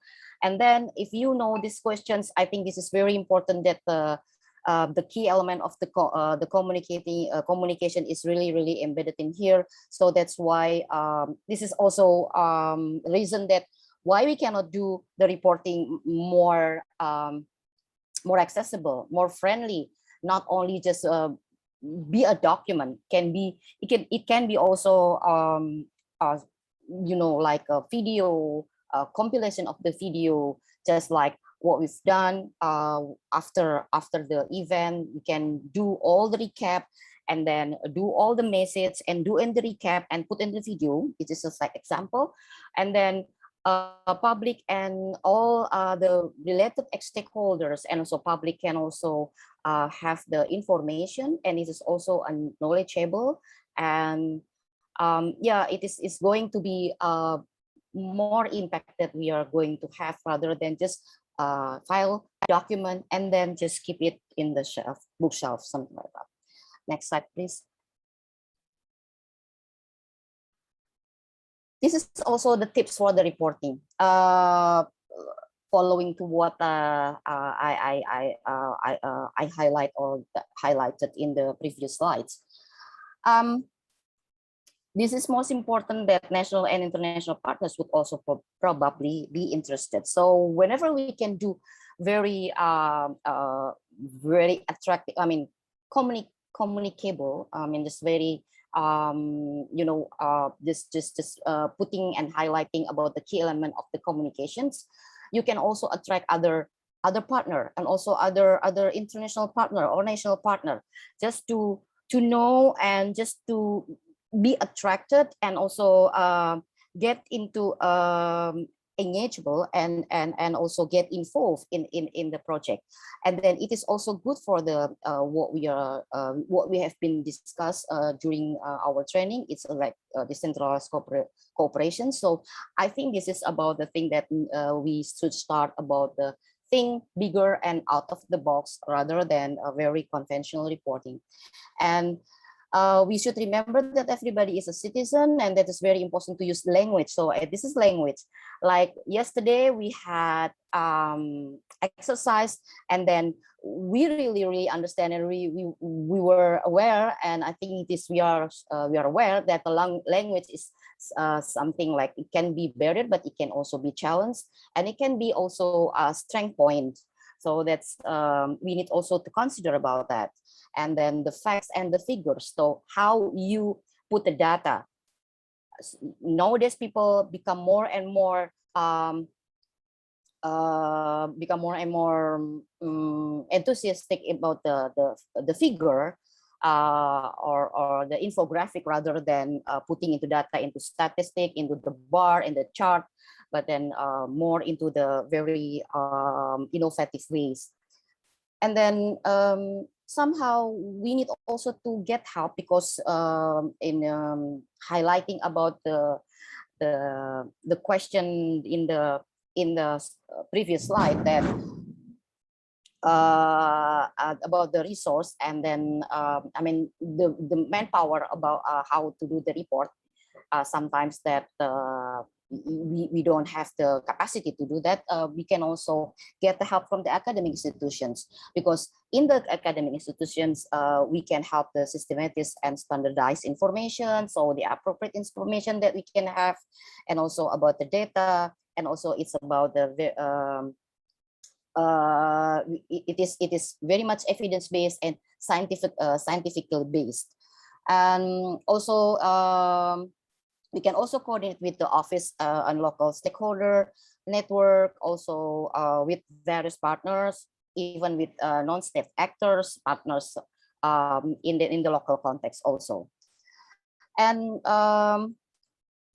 we can also put something like I really like this point, that we can put the wording of the reporting into the storytelling, because in the storytelling, I mean, the people will, I mean, we can just put people, we can make the report in different way, and then it's not just get into the boring a piece of paper or document, but then make it into the very interactive, and then also full of the knowledge. So we can have learning, but if we can also enjoy reading. So enjoying reading, we can also have the getting more knowledge rather than just reading and then forget about it at side.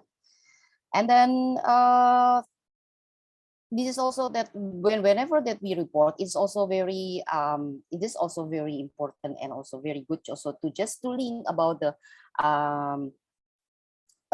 inspire, I mean, the update and current situation globally and regionally, because it will make our report and our activities much more closer to the need, the reality, and the context. And this is also not only good for the local development, but also it is also good to attract more partners, and also more donor or funder into the project or the program that we make or we develop, and also good for the continuation or continuing program after the project ends. So it is not only we will never hear about the project ended, but we just put into the continuing program.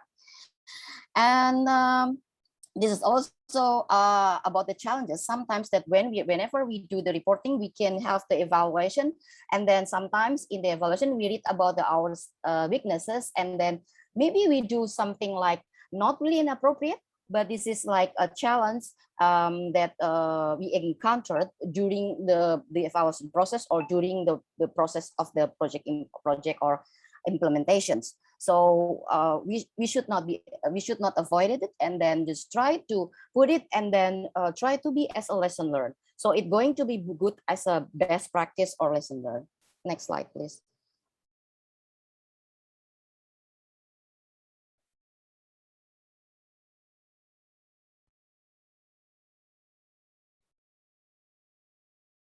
And then if we do the monitoring and evaluation, it is advice from the DC practitioners. I think this is also the favorite, also one of my favorite one also, do and don'ts. After the reporting, sometimes whenever we do the reporting, we get the evaluations, because the reporting, the reporting somehow is also that collection about on the monitoring. So it's a cumulative of monitoring, can be a reporting, and then whenever we do the reporting, we get the evaluation. So this is the advice from the decentralized cooperation practitioners, that keep it simple and flexible, and rely on experience of the partner or the local regionals governments, align with your DC evaluation with performance management system. This is very important, because we need also to learn our movement or our stage that we have passed before as a lesson, not only just like as a weaknesses, but it is a lesson. And draw on academic data. So I think this is also the very importance about the collaboration and partnership also with the university, also about other institutions like research institution or other partners in the local context. And then also don't forget about the data, based data from the local regional governments, because sometimes the local governments they are very rich of the data, but then but only that we don't know how and to whom that we are asking for. So this is about, again, back to the collaboration and the partnerships. SDGs number 17, and evaluation are important, and this is about the very important that what has been highlighted before in the previous slide, that don't ever feel disempowering about the result of the evaluations. Next slide, please.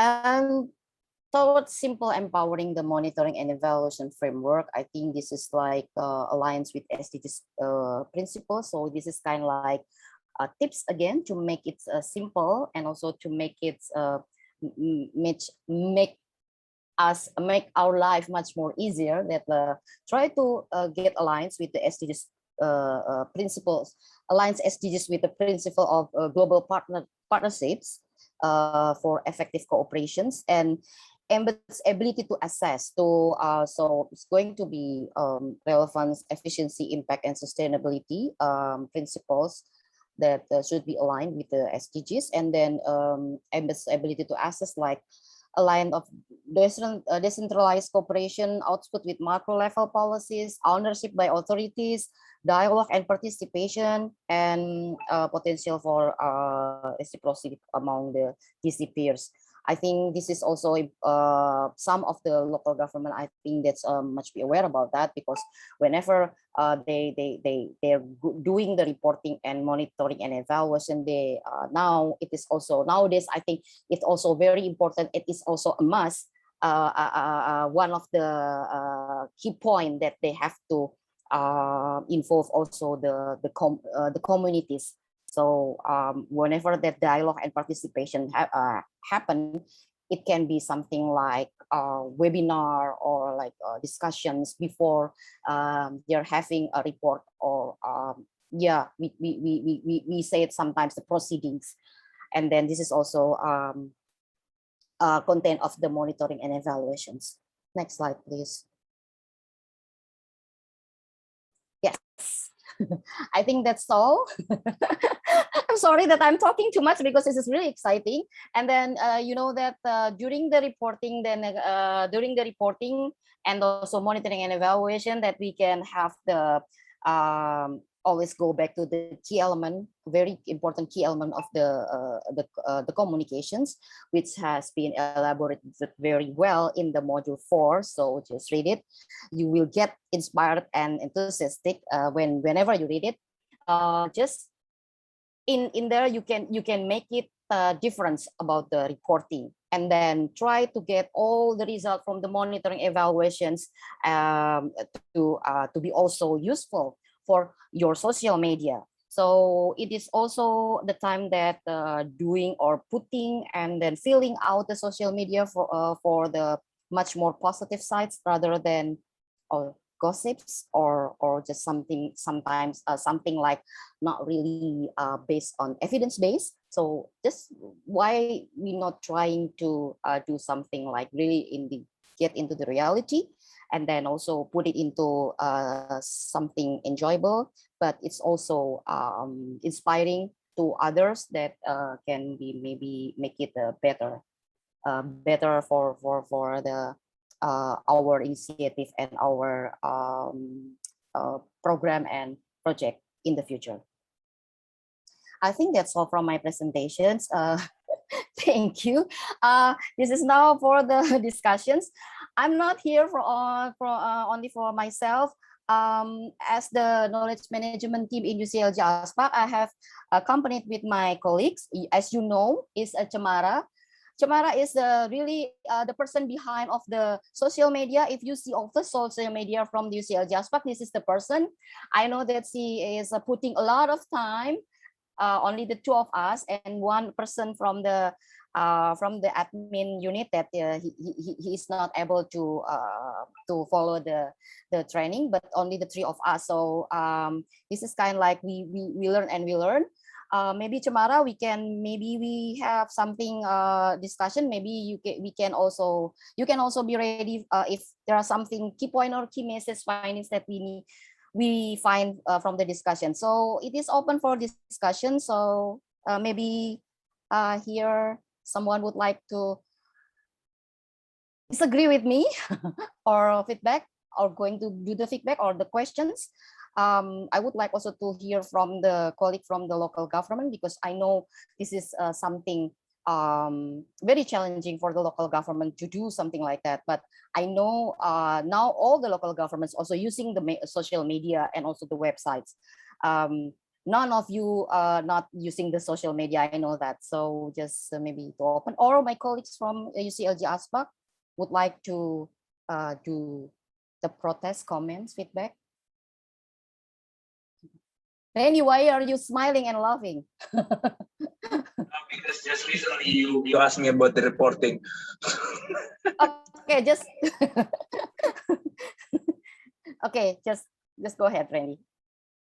No, it's I'm smiling because I know that we have been doing close work, Bu Mira, because I call her Bu, because Bu is a calling to an older woman from my side, because she's like mother to me. My gosh, Randy. And yes, and she is the one that constantly explaining to us the importance of report, and we are in the project team, and also in the UCLG ASPAC are being informed and also notified almost every other project. So yeah, I think we are grateful that you are reminding us regarding the reporting and evaluation, because it is also important. And I don't know whether we have if there is no reporting and evaluation, that we cannot learn and we cannot grow our projects more. And do you have any other discussions, questions, or any comments from the groups? Yes. Or maybe from the UCLG world, I need also to take lesson from them.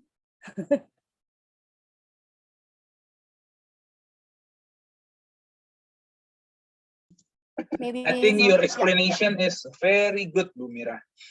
That's why everyone here seems to understand everything about then the importance of reporting. And I guess everyone here has noticed the importance of reporting, because I think we all do the reporting at some point. And I don't know if we don't have any other. I would like to get my colleague Cemara maybe just to take some messages in here. So she's really behind the skin.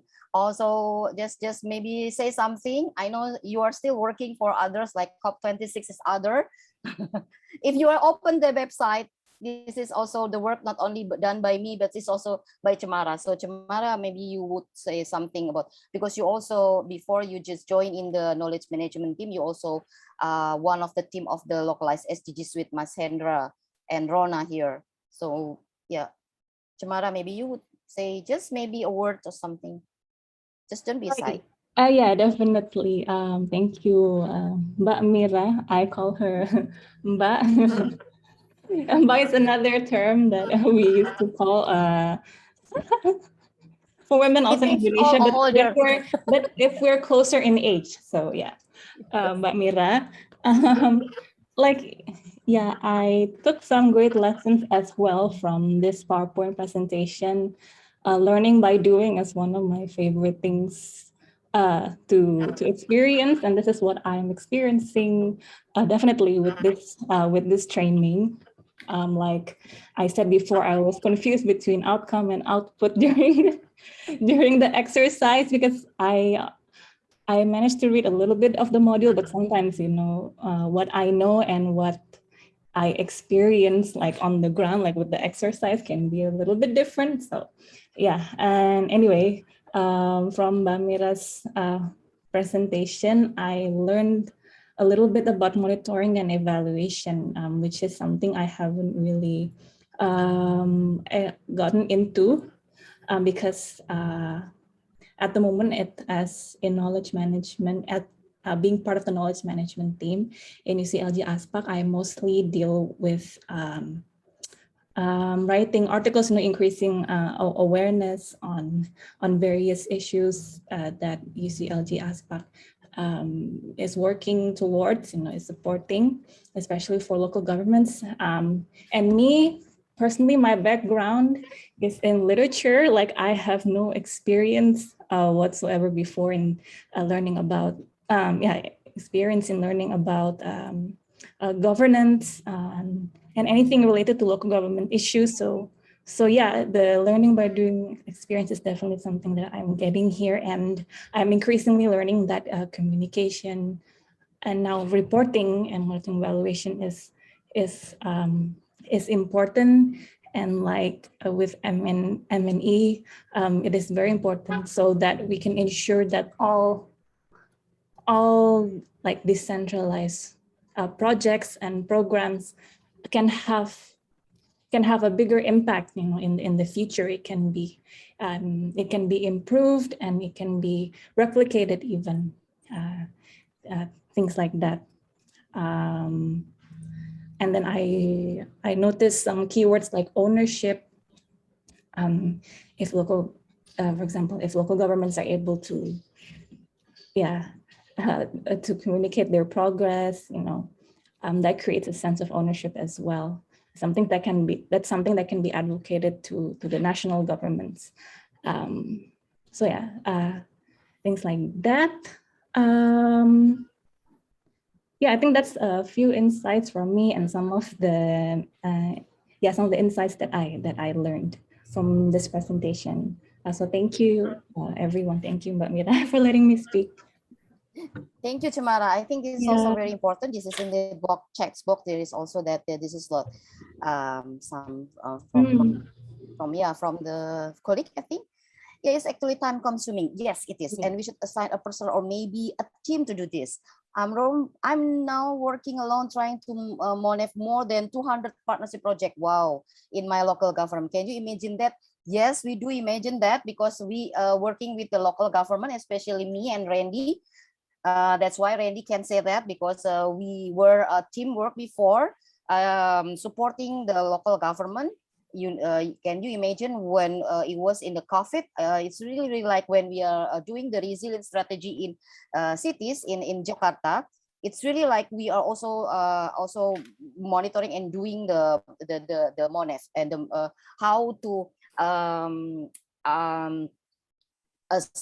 put the aggregate of data and then to evaluate, assess again, and then also support the monitoring evaluation. I think Randy has a lot of story about that, but I think this is also very important just to whenever we do a lot of the monitoring evaluation. I think this is also a learning for us how to learn fastly and becoming very fast and very very strategic to catch the point that we can that can be mean key findings, because the key finding is very important whenever that we would like to put in other discussions into other colleagues or local governments as well as the partners. We can put the key messages as a best practice and lesson learned, key messages and key findings. And this is what Chamara forgot, that she has already done a great job to search about the key findings and messages, then just to reflect it into the social media and the website. Don't put the social media and the website as a very easy or very simple way or to work, because this is also need to be planned and a strategic approach, and then also segmentation and everything there, just like we do the reporting and monitoring evaluation. So I think it is also that we do understand and we do know about that. We know how it feels, but don't be like disempowering ourselves about that. Just put it as a learning. I know it is not very easy, but as a people in the knowledge management team and the communications, I think this is really important to be always positive, to get everything as learning, and then try to make it very good and inspiring message and findings. With the 200 report and evaluation, I think there are a lot of messages and findings that we can find, and we can have fun about that. I mean, fun for the positive way, and then for for the better future and the better your local government and local communities.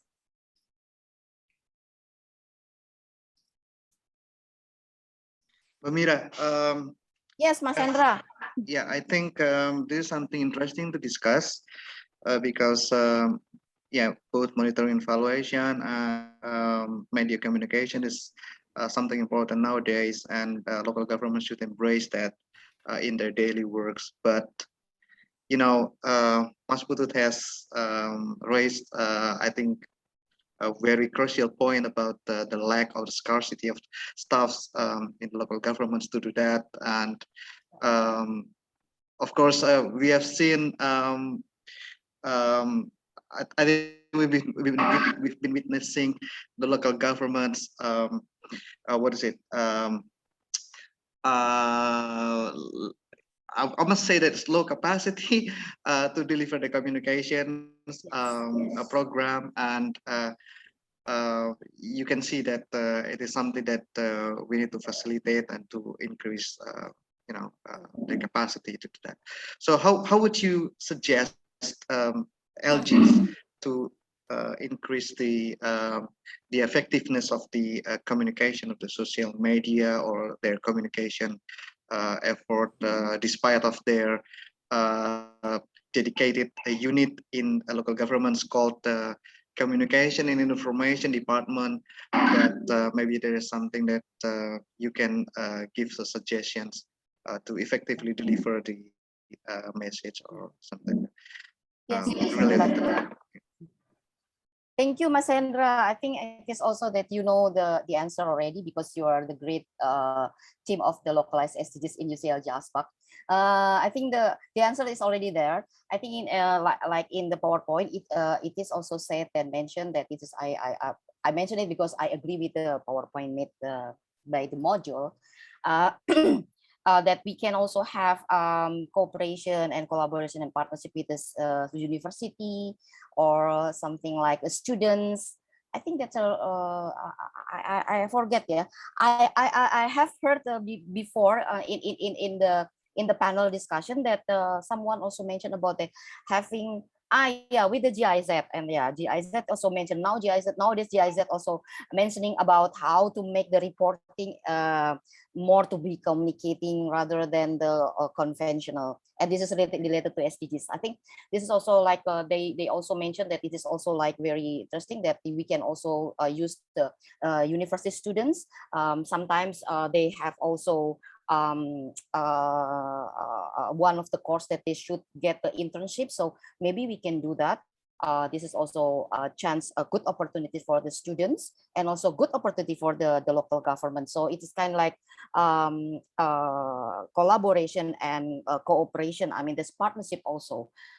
Then both of side also may have the beneficiary or the benefit. This is also one of the decentralized, I mean, cooperation. I think this is my Mas Putut. I think maybe we can, that's my suggestion, partnership with the university or get the university students, because there are a lot of university students need to have a place to get the internship. Maybe you can open because somehow the local government also can also open for the internship college students. I think it can be done. Yeah, Mbak Miram, I'm sorry Yes, Mas Putut. for saying some of my perspectives. Yes, I'm now working for a local government in Indonesia called Jogja, and we have as I said and written in the chat box that I am now trying to monitor and evaluating more than 200 local partnerships. And this is very hard because these 200 projects are done by different offices. And honestly, I don't know personally who is doing what. That is the most challenging part. And that's why I'm trying now to establish a digital platform in order to, you know, to make this monitoring and evaluation more effective and also easier for the project manager. But still, the challenge is not only in the issue of, you know, we don't know who is doing what, but also sometimes if a person is doing the project and then we give him or her an additional responsibility to report and also to you know, to attend the monitoring and evaluation process, then the workload will be, you know, higher. And then to be honest, the person that I'm asked him or her to report, there are actually, you know, being, you know, intimidated sometimes because, you know, my workload is, you know, is very high. But why do you ask me to do this kind of reporting system, monitoring and evaluation, which is not also easy to do because sometimes the project is not a daily basis. Sometimes this month we have activities and then the next activities will be like in next 3 months or 4 months. So basically it is not you know, a frequent activities that we have to report. And the challenge in the local government is also the you know, sometimes we have like a 3 or 4 or 5 years project, but in the middle of the project the people assigned is removed to or assigned to different offices, and in that point the project management will be you know, interrupted. The new person will never know about previous activities, what happened during the project and so on. That is also another issue on local government. that's my experience, and I'm still learning how to do the monitoring and evaluation more effectively. Thank you so much, Bu Mira, for the knowledge. And actually, I'm now doing the knowledge management unit in my office. Great, Mas Putut. Yeah. I think that we do understand because I work with the Jakarta, so I know about the very high turn of the resource person. It's mobilization resource. I know about that. We know about that. So I think this is also a challenge, and it's our challenge. This is not about I mean telling you what to do, but this is about the insight that maybe can inspire ourselves to do something a bit different, but still in the path, something like that. So whatever that we do in this, I would like to get the spirit from the communications part and the knowledge management that I mean everything is learning and the process, and whenever that we can find something that can be taken, take it into inspirations to make it better in the future. I think that's all that's I can say. It is not very easy, and I do really understand about that because I really embedded with the provincial government, so I know that and then the reason why you just assign so many important tasks because you are good, Mas Putut. No one can also replace you. Sometimes that Dear is also the Mira, reason. we have to pass to the other session. Yes, Maria. Okay. Thank you. I think that's this is a very good opportunity for us, and hope that we can meet in other training or other webinar. Thank you, Maria, and thank you all colleagues here. Thank you very much, Bu Mira, Madam Mira, because for the very comprehensive and comprehensive explanations regarding the monitoring, evaluation, reporting, and also communications. And we have learned many things regarding that. And now, because we have been learning regarding the communications, now we will experience it ourselves. We will have this game for maybe for 15 minutes, so we can complete in 15 minutes for this game. This game will be explained by our colleague here, Claudia. Here we go, Claudia. Hi, everyone. Thank you, Randy, for the introduction. So yeah, we're going to do now a game. We're going to play a game on communication. It's about the importance of a good communication. And so, well, I'm going to read you the story for you to have the context. And this story says, you are all members of a poverty-stricken informal settlement in Southeast Asia.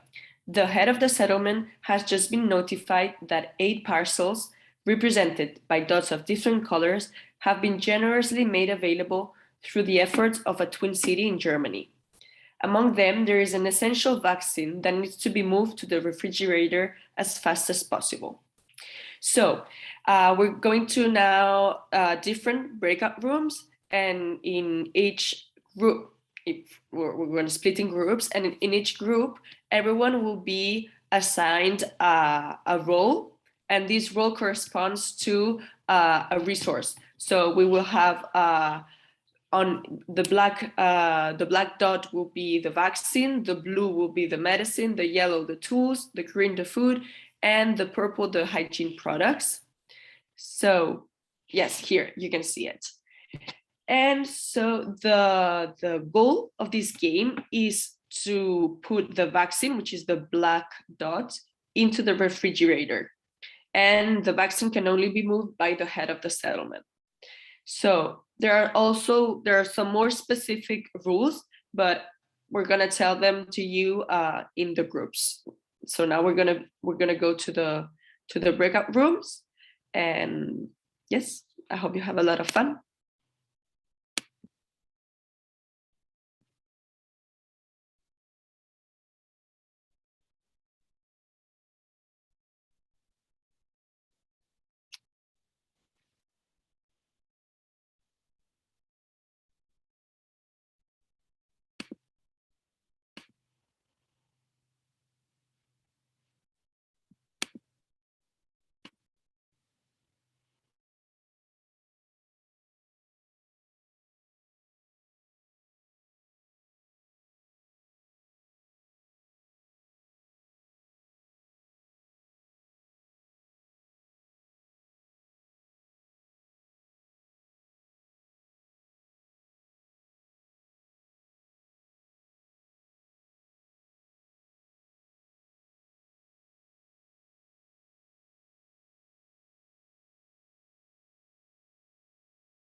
Oh my God, we are having a chaotic We experience. haven't finished it yet.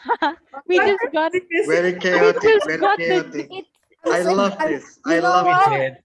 I'm just no. I'm just like into the puzzle of the yellow, green, and purple. Who is that? no Tando just finished her explanation and we just worked for like a minute. But Kiki is having experience of headache. I think maybe from the and the next time I think that people who just get the assign just put the color. So I know.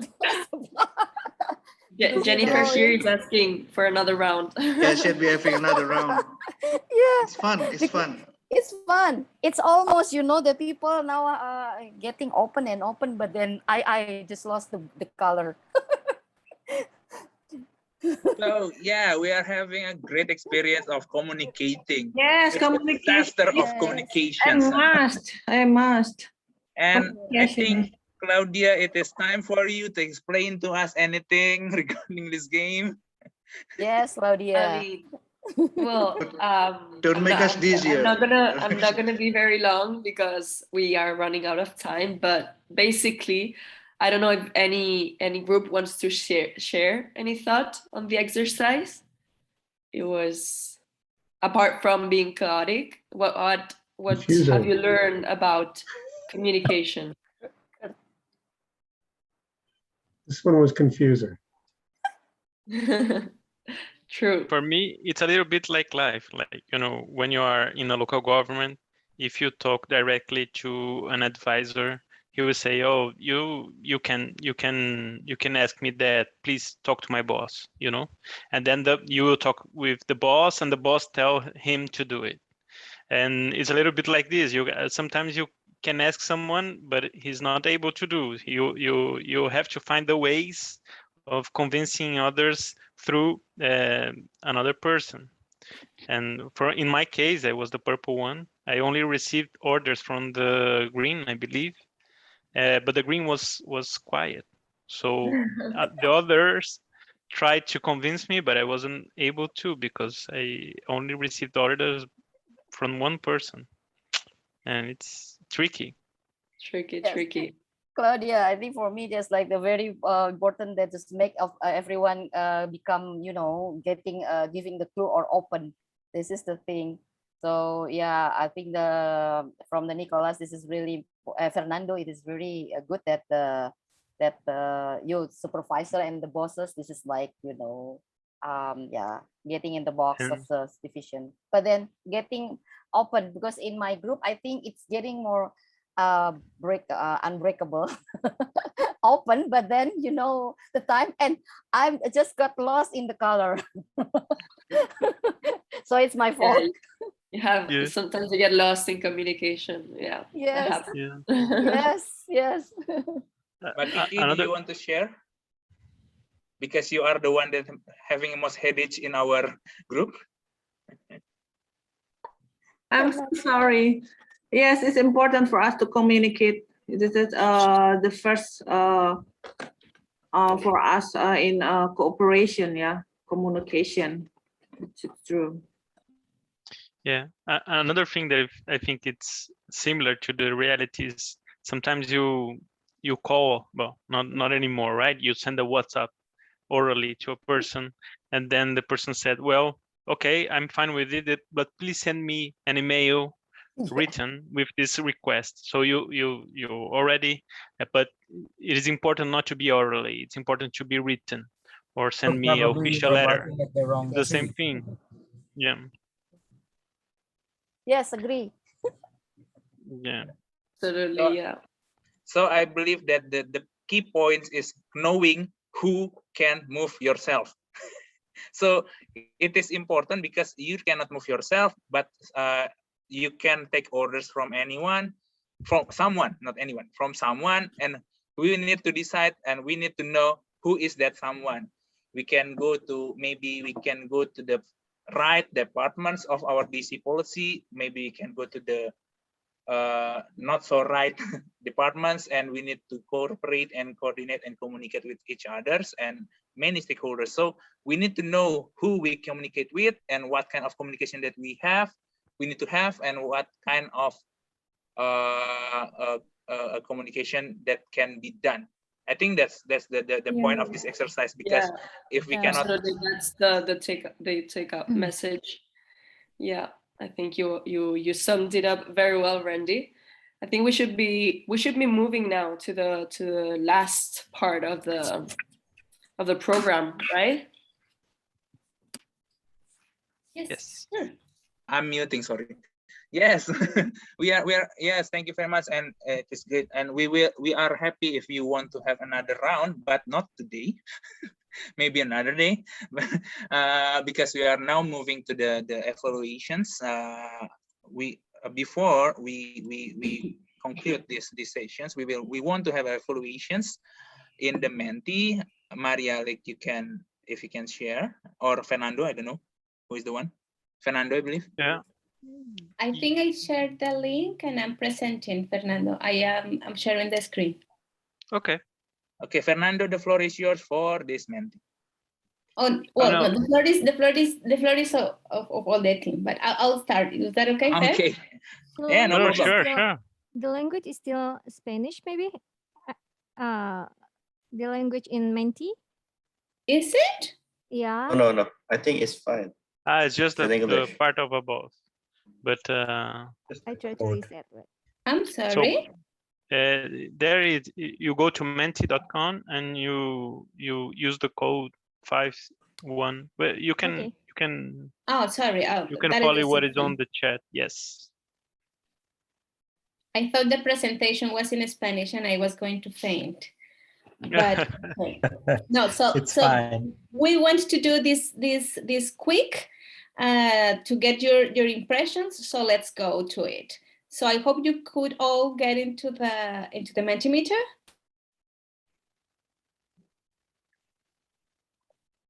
Because I don't see people here. So if you have to give an overall grade to the training on Module 4, what it would be? 10 for excellent, 1 for poor.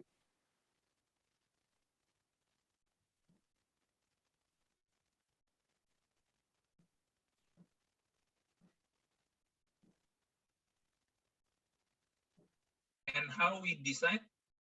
Just click.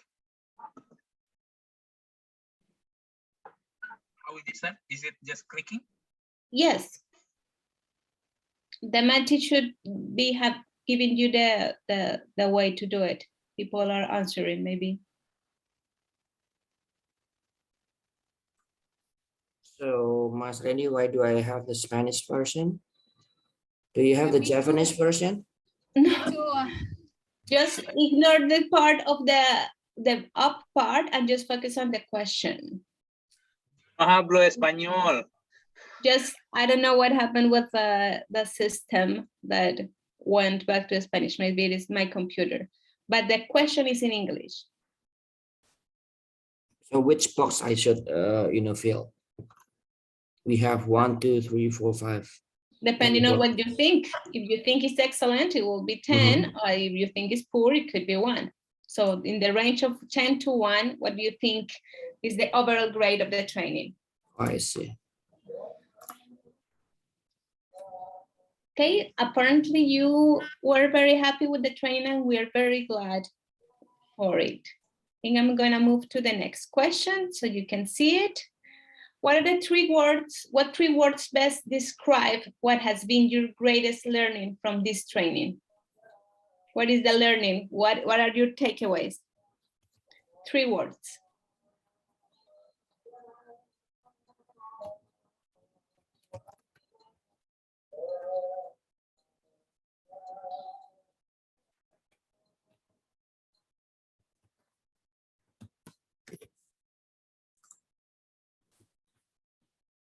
Any word? Cooperation, friends, perspective. I'm very happy that you said friends. We are a family of friends. SDGs, good that you brought it up. Insightful, learning, inspiring. We are also being inspired by you. It's interactive. That is what we tried. You like a lot about the communication and that we are learning how to communicate better. SDGs is a good I'm very happy that you put SDGs, cooperation, the role play that you really like last time, impact-oriented, knowledgeable, the solutions, and DC, which is, of course, our man. Learning and burning with learning, as we said before. So let's go to the next question. Which chapter of the module was the most interesting for you? We had 6 chapters. Was it chapter 1 with the concept of DC that we saw on November 8? Was it chapter 2, DC and the SDGs, the links between them, among them? Was it chapter 3 that talk about the practices? Was it chapter 4 that talk about that one that we saw today, policies, projects? Was it chapter 5 that we talked yesterday regarding the stakeholders? Was that chapter 6 that our friend Mira explained so very well today?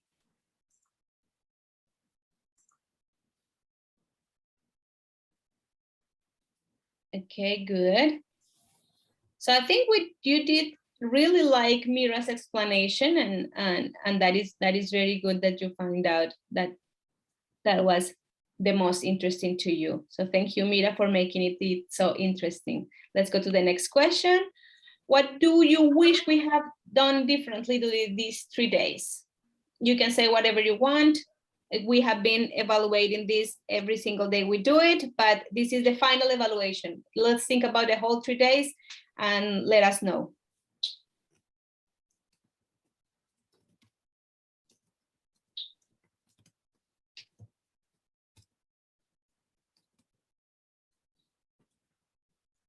More time to discuss.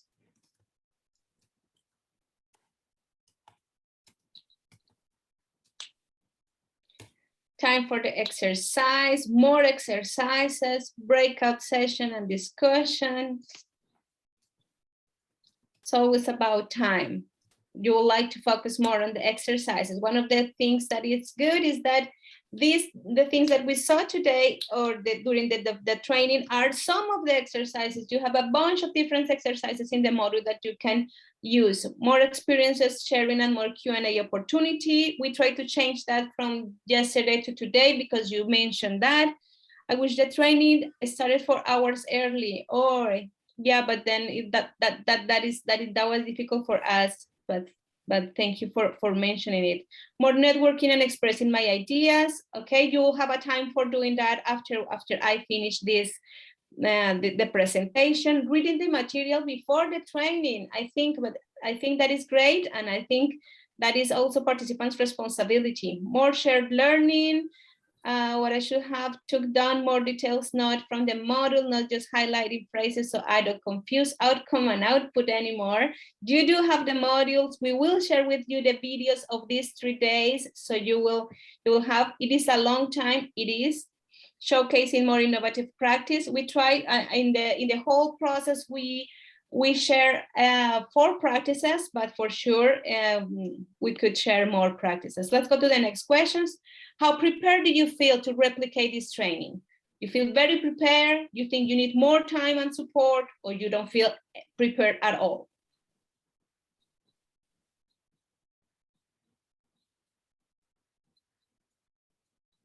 More time and support. Oh, there is somebody that doesn't feel prepared at all. So we'll try to support you. UCLG ASPAC team is also here to support you all. And there are 2 people that feel that are very prepared, and we are very glad to hear that. And the final question, and this is going to be what we'll be discussing afterwards. Are you interested in replicating this training in your territory or within your network? Yes, I want to replicate it. I'm interested, but I find it challenging, or I'm not interested in doing this in the short term.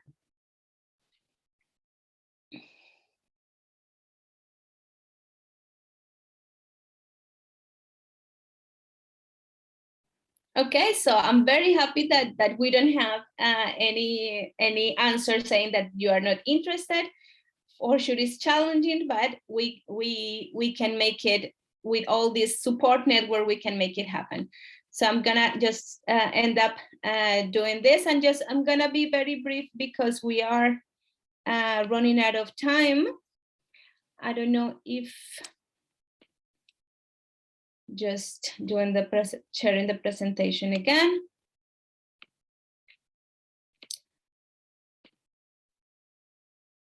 Can you see the presentation? Yeah. Good. So I just wanted to reflect on some things. We did the evaluation, and now I just wanted to see what is the road that we have taken. And by this, I remember the first day that we see this road, but differently. So now we became all this way together with the ASPAC team and now with you. And I'm showing you this not because I want us to know where we are, but because these steps are very important if you want to do a new training. You have to focus on the call of participants. You can prioritize your chapters. You have to work together to build the agenda. You have to be sure that you train your team.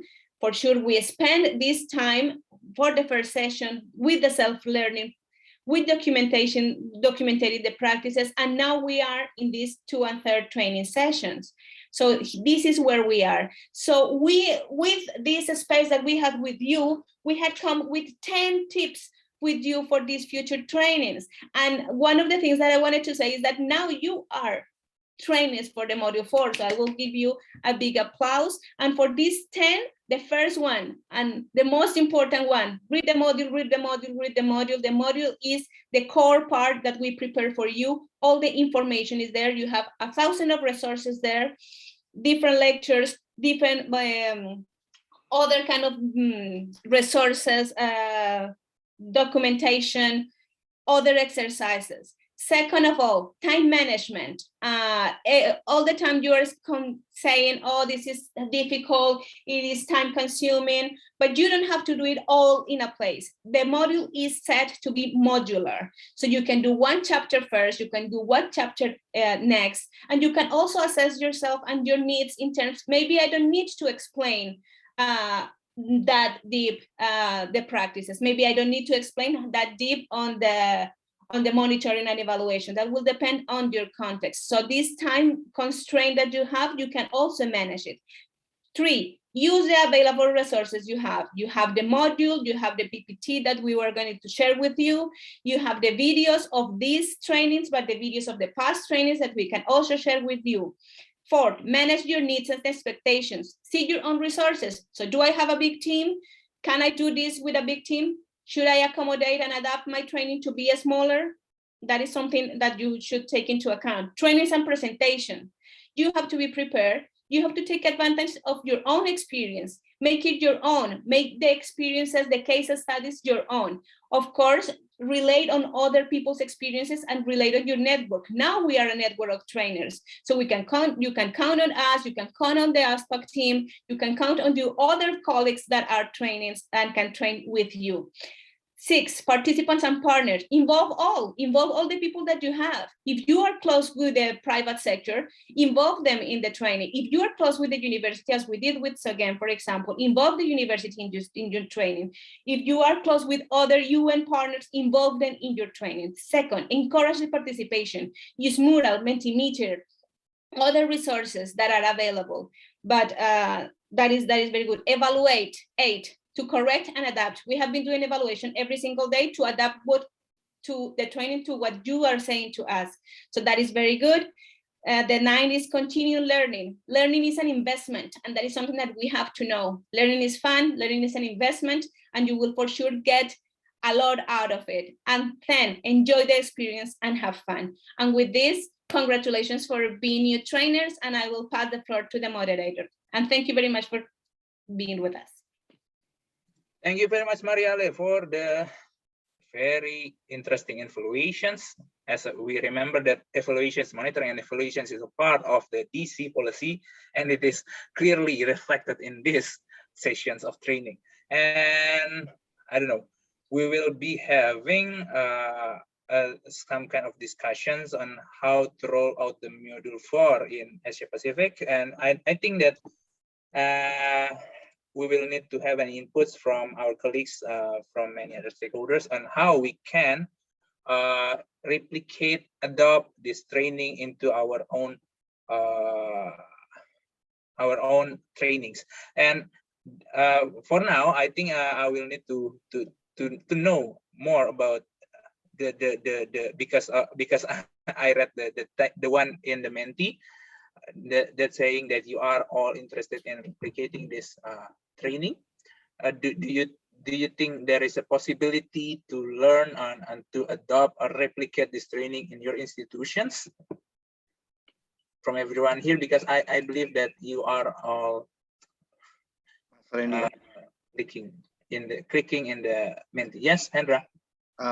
Before we getting feedbacks from participants, may I present the way forward initiative to be discussed later on with the participants? Yes, please. Okay. Yeah. Thank you so much. All right. So it's something that I will present to the participants about the way going forward with this ToT. I'm sure that we have had very interesting training. It was fun, and I believe that we, obtain and we gain some skills and knowledge through these trainings, and hopefully that we can also replicate this training in the future. Like Randy said, that we have seen the interest from some of the participants to replicate, and at the same time we also receive feedbacks that we also need to give support to the local governments in the effort of replicating their trainings. But way forward, the first thing that I have from this training is that we have a pool of trainers in Asia Pacific region, and of course that Mariale say that you all now are trainers, and this is something that we need to congratulate ourselves that you have been participating in this in the past 3 days of the ToT, and you have received a lot of information and knowledge from trainers about DC and SDGs. So I think we now have a pool of trainers from UCLG ASPAC and from local governments participants.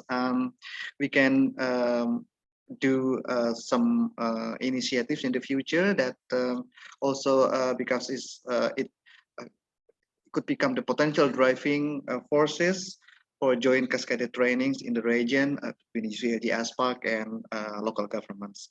So it will be good to use these resources, and I think we can do the clustering, maybe among the countries. We have Indonesia, the Philippines, Pakistan, and other countries participating in the training, and we can see the possibilities to do maybe the regional training or national level training. Then we can also assign the focal points or champions of country or cities to design and tailor a rollout of Module 4 on this SDGs linked DC training. Maybe possibly in 2022, we have Dr. Benadia in here. Maybe we could hear some advices from her about the plan to organize the trainings in 2022. But I believe that this is something possible we could do jointly. And like I said, that we have already had that pool of trainers. We can always design and tailor the training together. Then maybe we can do the follow-up survey to get the feedback and assess the needs of the LGs upon the participating in this ToT. We need to find out what LGs really needs, and maybe what type of support LG needs, in the effort of the replication. So there's something that we can get from from the evaluation that the LGs are interested to do the trainings, but what type of supports they may need to do the trainings. And if possible, I would request you to prepare the one-pager of your aspiration of how to proceed moving forward with DC training in your city or your country. You can always send me the feedback and what you think would be possible to do at your country or maybe your city to the same training. So I guess would be useful if you can develop the one-pager, and you can always send me by email or letting me know by WhatsApp. You already know my number. I think that's all, Mas Randy, for the concept of the way forward. Maybe if somebody from UCLG would add something, then you're welcome. Yes, thank you very much, Mas Hendra, for the way forward. And I believe that we also have here our colleagues from UNSCAP that are willing to also have a collaboration with us regarding this training. And I think, Kurt, are you here with us? Because I believe that Mas Hendra already said that we will need collaboration from colleagues here regarding this training. And also, if there is someone who wants to share with us regarding the plan of collaborations. Yeah, we'll be glad to receive feedback from Kurt as well, because UNSCAP is our partners in Asia Pacific. Please, Kurt, floor is yours. Thank you very much. Let me just provide some kind of random thoughts here. I think this was one of the more interesting, fun, and practical training of trainers that I've been involved with. And I've been, I don't know if it's good to say I've been involved in many, or bad to say that, but I think what is really important here is not only the approach that this training actually provides, but the topic as well, because they kind of go hand in hand.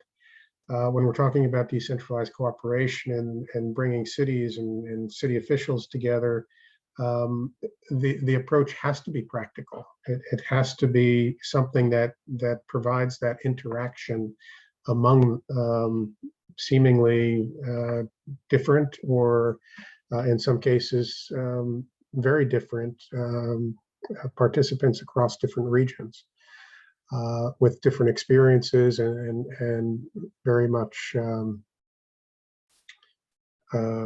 different backgrounds.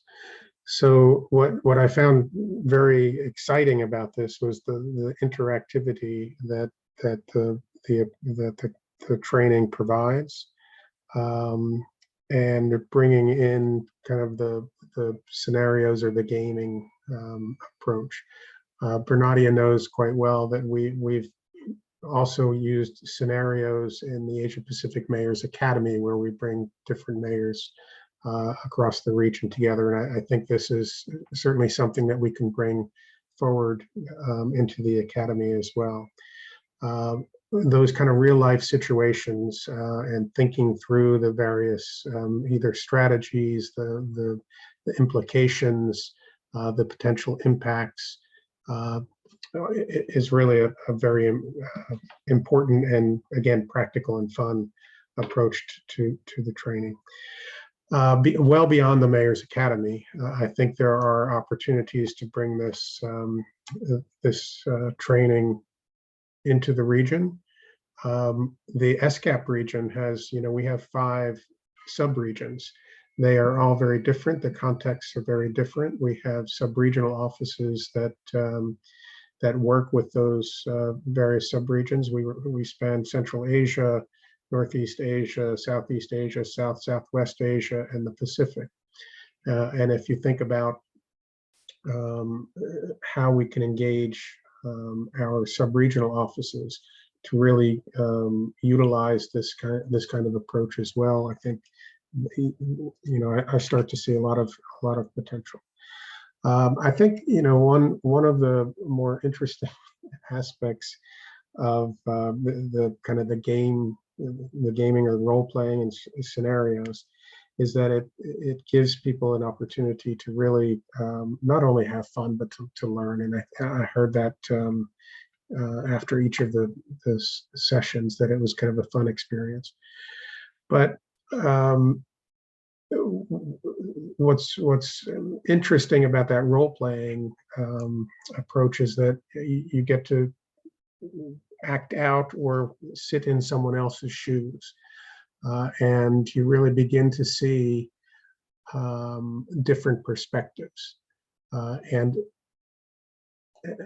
again, as we think about bringing different cities, regions together, that whole approach of being in someone else's shoes and trying to understand the context is extremely important.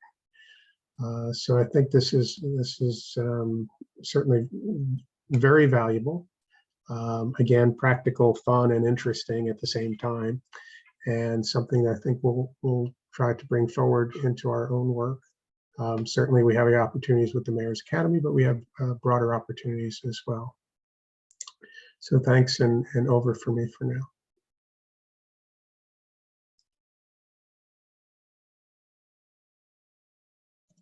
Thank you, Kurt, for your kind comments and also your motivation to use this to replicate and also adopt this kind of trainings into the other programs like Mayor's Academy.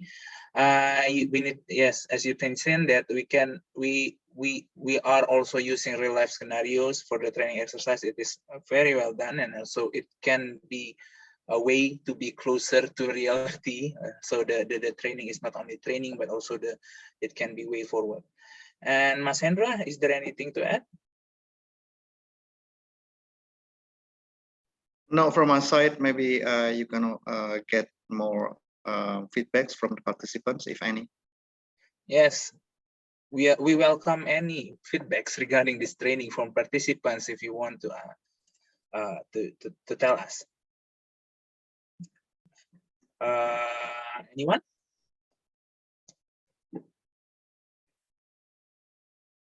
Okay. Hello, Randy. Okay. Yes, Barini. Yeah, please. maybe about maybe about the time arrangement. So when in the last sessions, we consume so many times in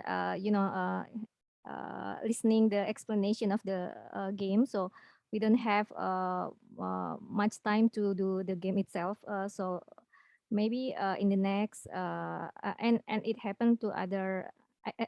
As I observe, it happened also in other session. So like maybe you have to structure the time. So for example, if the explanation by the facilitator maybe consume 5 minutes, so like it's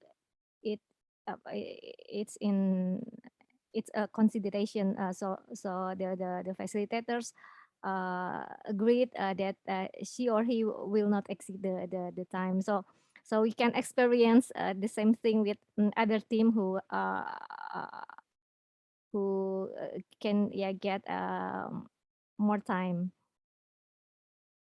I think that's all from me about the feedback. And also we are not familiar with mural, so maybe in the next maybe the participant can we have about 2 weeks break between the first day and the second day.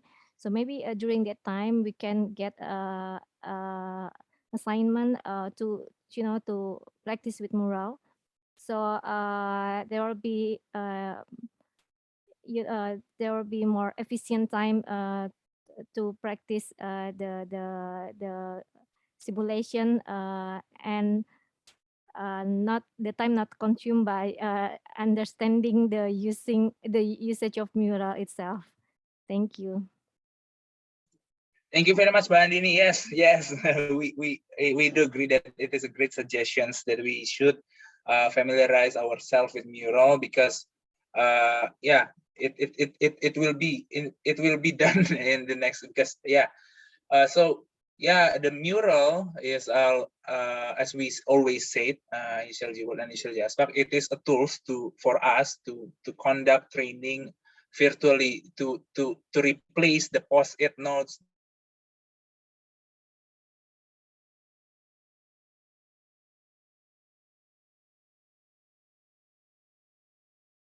Hello, Randy. I think his connection problem, Yeah. perhaps. Yeah.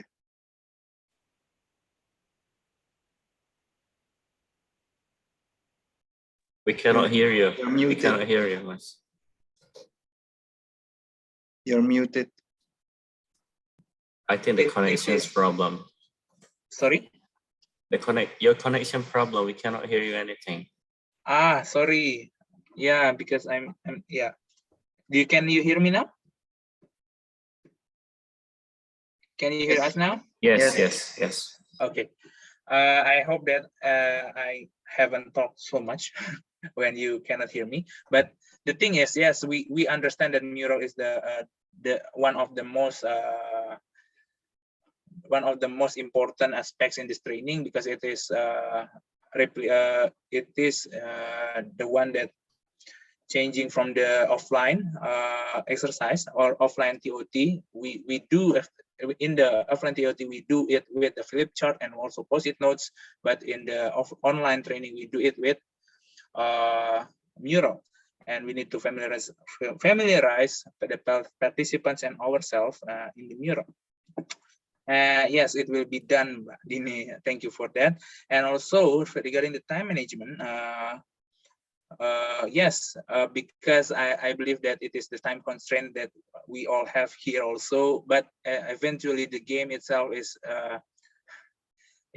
designed to be 30 minutes, not 10 minutes only. So yeah, it is for our also evaluations. And yes, I think that's, I hope that these suggestions can be a way forward for us also. And I believe that I can read some of the chat here. Since there is really no one size fits all approach, then it is really a chance to us to customize the program. No, not yeah. I believe that we can help you to customize the program and put it in your context, and it is also our way to do the training, of the decentralized cooperations in your context, in everyone context. So if you need help in replicating the ToT, please just give us a nudge, give us a message or anything, so we can help to arrange how we can customize the training, because we already done with not this training but the resilience training. We already can adopt some of the cases, the context of the Philippines at that time into the resilience training, and it is done quite well, if I say myself. Okay, and I think, is there anyone? Ridwan, I think before we go to the closing. Yeah, I think just now we spend much time in understanding the instruction, especially for the games and for the case studies. Yeah, we are instructed to read the modules in advance, but sometimes there's something unexpected things happen, and then when we face the participant who are not ready with the modules, and then I think it's the one who in charge in that session need to be able to simplify the instruction as soon as possible when they see that people are not really understand or not really get what the instruction itself, so we can save time from that as well. So yeah, I'm so talking to myself as well, because sometimes I try to pictures this as if I become a trainer, and after that I found this situation, then I need to be able to conclude as soon as possible what the instruction is all about. Yeah. Thank you. Thank you very much, Ridwan. Yes, we know that we need to simplify the instruction, but yeah, it is quite hard to do because I don't know which one that we can simplify, which one we need to explain more and anything. But yes, it will be our notes, and I think Mas Hendra and I already have some kind of way to simplify the instructions. I think if there is no one anymore, can we go? Oh, or Sabina, do you want to say something? Yeah, we have done with the exercises in this training and used this online mural. But the thing is, like, if we want to replicate this training, so can we use the same links for our training, or we need to develop our own murals for our training? Okay, thank you for that question, Sabina. I think I will need to have someone from UCLG World to help us regarding these questions. But I will answer in my previous experience in the ToT regarding resilience. So the thing is, we can when we want to have the mural, we can also consult with the UCLG World, because the mural that we have now is the one that the UCLG World are using that, and we are also always collaborating with the UCLG World regarding the uses of mural. But I believe that they will be happy to provide you with the new link with the blank exercise, because the one that are here is eventually have been exercised by every participants here. But I believe that I don't know, please confirm, Fernando or Mariale or Sarah, that you can help in providing us with the mural links regarding these exercises.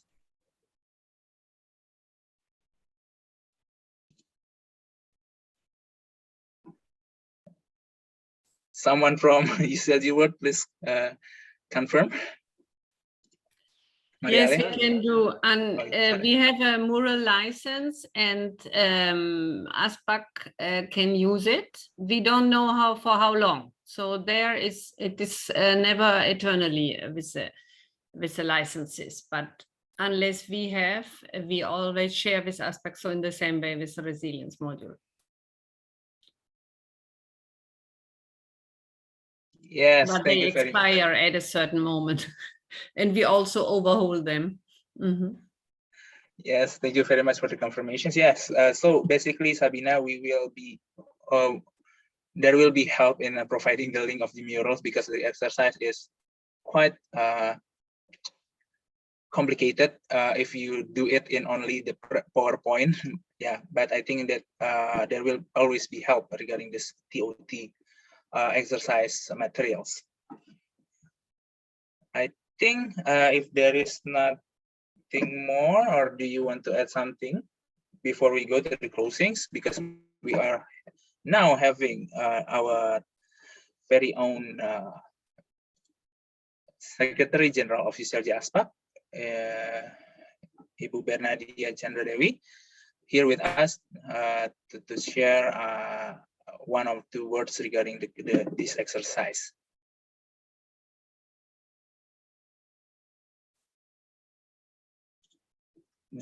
Do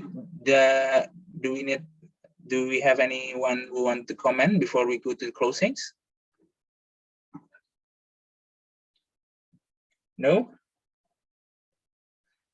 Okay, I think that's the way forward regarding this ToT.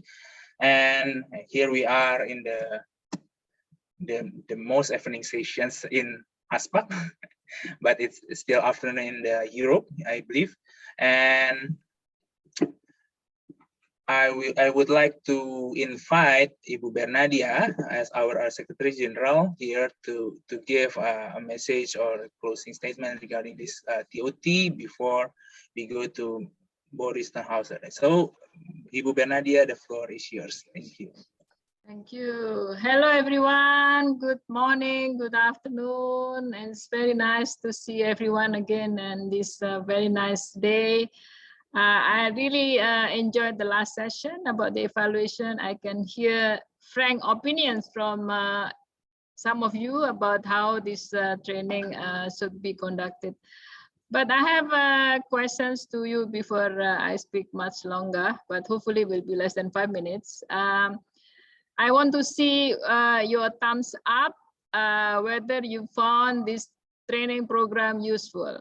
I just want to see your thumbs up if is it useful or not. I see only one, Leticia. So any more? Okay, yeah. Well, from my colleagues, definitely you have to thumbs up because this is a joint program, but it's good to see also from Jakarta, from Surabaya, also from Makati. I didn't see your thumbs up though. Ah, yeah, I saw it. Great, great, great. So another questions I have for you. Are you ready to be a trainer? Thumbs up again. Oh, it's not? Okay. Good. Yeah, this is good. It means this training is very successful. So yeah, to all of you, thank you so much, especially to the trainers or of course UCLG World Team, Sarah, Maria, and Fernando, and of course Sogen. You really basically managed to make this program successful. Thanks to you, all the facilitators, and of course, very diligent participants. I joined you on the first day of the training course, and I can still see you today. This is great because this is show your commitments. I want to challenge you actually, especially from the cities who join us today. Who will be able to deliver the training, the first training by 2020, in the first 2022? I want to see your hands as well. Any hands up here? We will of course support you, whether this is supposed to be Jakarta or Surabaya. I just want to see whether you are ready to deliver first training in your city, in your region. I don't see any hands here, but I saw your hands thumbs up when you talk about your confidence enough to deliver the training. So I can see, let me see if there is any thumbs up here from Surabaya. No? Ah, Kalsum Bala, I don't see your face. Can you turn on your camera so that we can see you? So Surabaya, you are ready also to have the first training program? Yeah? Okay, so let's please write down that the first training program for 2022 will be organized by Surabaya, but of course with support of us, that we can deliver among officials from Surabaya as well as from the stakeholders who want to join this. Yeah, another one from anybody else? Maybe this is also way forwards because I really want to see some concrete actions that we can discuss today as well as some commitments from you, because you are capable, you have a very good capacity already, and then through this joint program that we have at UCLG World. So we have one from Jakarta. How about Jakarta? Jogja. We have Jogja here. We also have Makati. Any confirmation from you? I'm sure your mayor will be delighted to have one training among your colleagues, how you deliver this DC decentralized cooperation training in Makati. Are you ready, Alex or Jennifer? So we will write down and we will give you certificates, for example, as a trainer on decentralized cooperation. Why not? Yeah. If we can squeeze it to our schedule for next year, because we already have a full calendar of activities for 2022. Okay, but I'm sure you can make some time on this, yeah. But anyway, I just want to really thanking everyone here, especially all the partners, UN ESCAP, Kurt, it's good to see you. Always, you know, Kurt and I have been always communicating on daily basis. He's very, very responsive and also very, very cooperative in whatever activities we have. I really grateful to you, Kurt, for really good collaboration and cooperation that we have together. And I know this region is very big that we have to handle, Kurt, but we are very happy having good collaboration with you. Thanks again for your time. And I also understand that there should be kind of these two decentralized cooperation that we can maybe use for the Asia Pacific Mayors Academy, because we will start the third batch, yeah, on the Asia Pacific Mayors Academy soon. So thanks again, UNSCAP, for a very wonderful partnership that we have. We will never forget you, Kurt. So I always say to UCLG World, anything about UNSCAP, contact Kurt. He's very it's very responsive and also very determined. So I also would like to thank Platforma. I saw here Boris. Thank you so much for joining us for this course, and of course working together on this journey that is always challenging, especially since this is about the capacity of local governments. And I know that the level of developments are very different in many places, comparing region, Asia, European and Asia Pacific region. But thank you, Platforma, for joint partnership or joint collaboration with you. And of course, I cannot forget the excellent team of UCLG World. Sarah, where is Sarah? You are not on the camera. So yeah, Sarah and learning team, really excellent work that you have. You have managed to transfer the knowledge that you have. Really, this is a wonderful program. Thank you very much, Sarah, Fernando, Maria. I really hope that my team will be as excellent as your team. And I'm sure this is possible because we have all energy and as you see, most of my team also are young, and you know that they are eager to learn, and this is very good. And I'm sure they will also have a chance to visit Barcelona one day for the retreat. So thank you UCLG World for good works that you have, and also for transferring this knowledge to this biggest region that we expect also to flourish in the next years to come.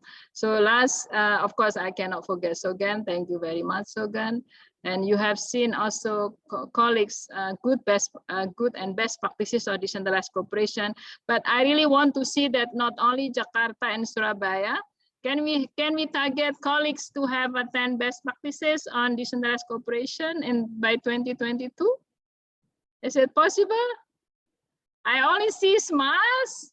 It means that you are confident enough that we can complete 10 best practices on decentralized cooperation by 2022. Okay, put in the targets, yeah, everyone, especially my team who smile. That means they are ready to do the works.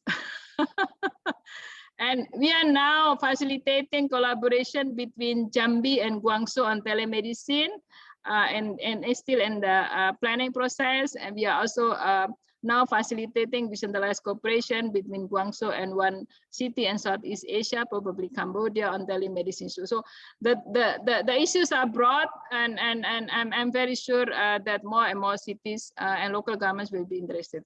So last, let's not stop to learn, because this is always what I see. If we stop learning, we die. Whatever age you are, whatever capacity you have, we always need to learn and continuously learning.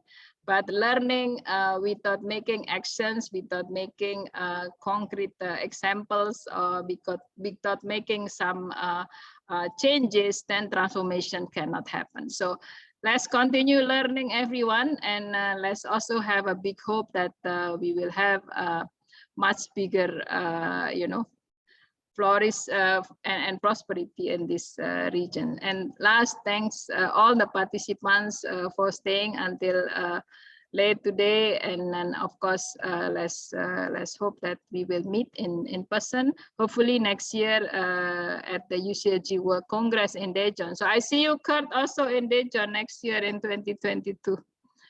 because we are organizing UCLG ASPAC Congress, UCLG ASPAC Council as well in Daejeon.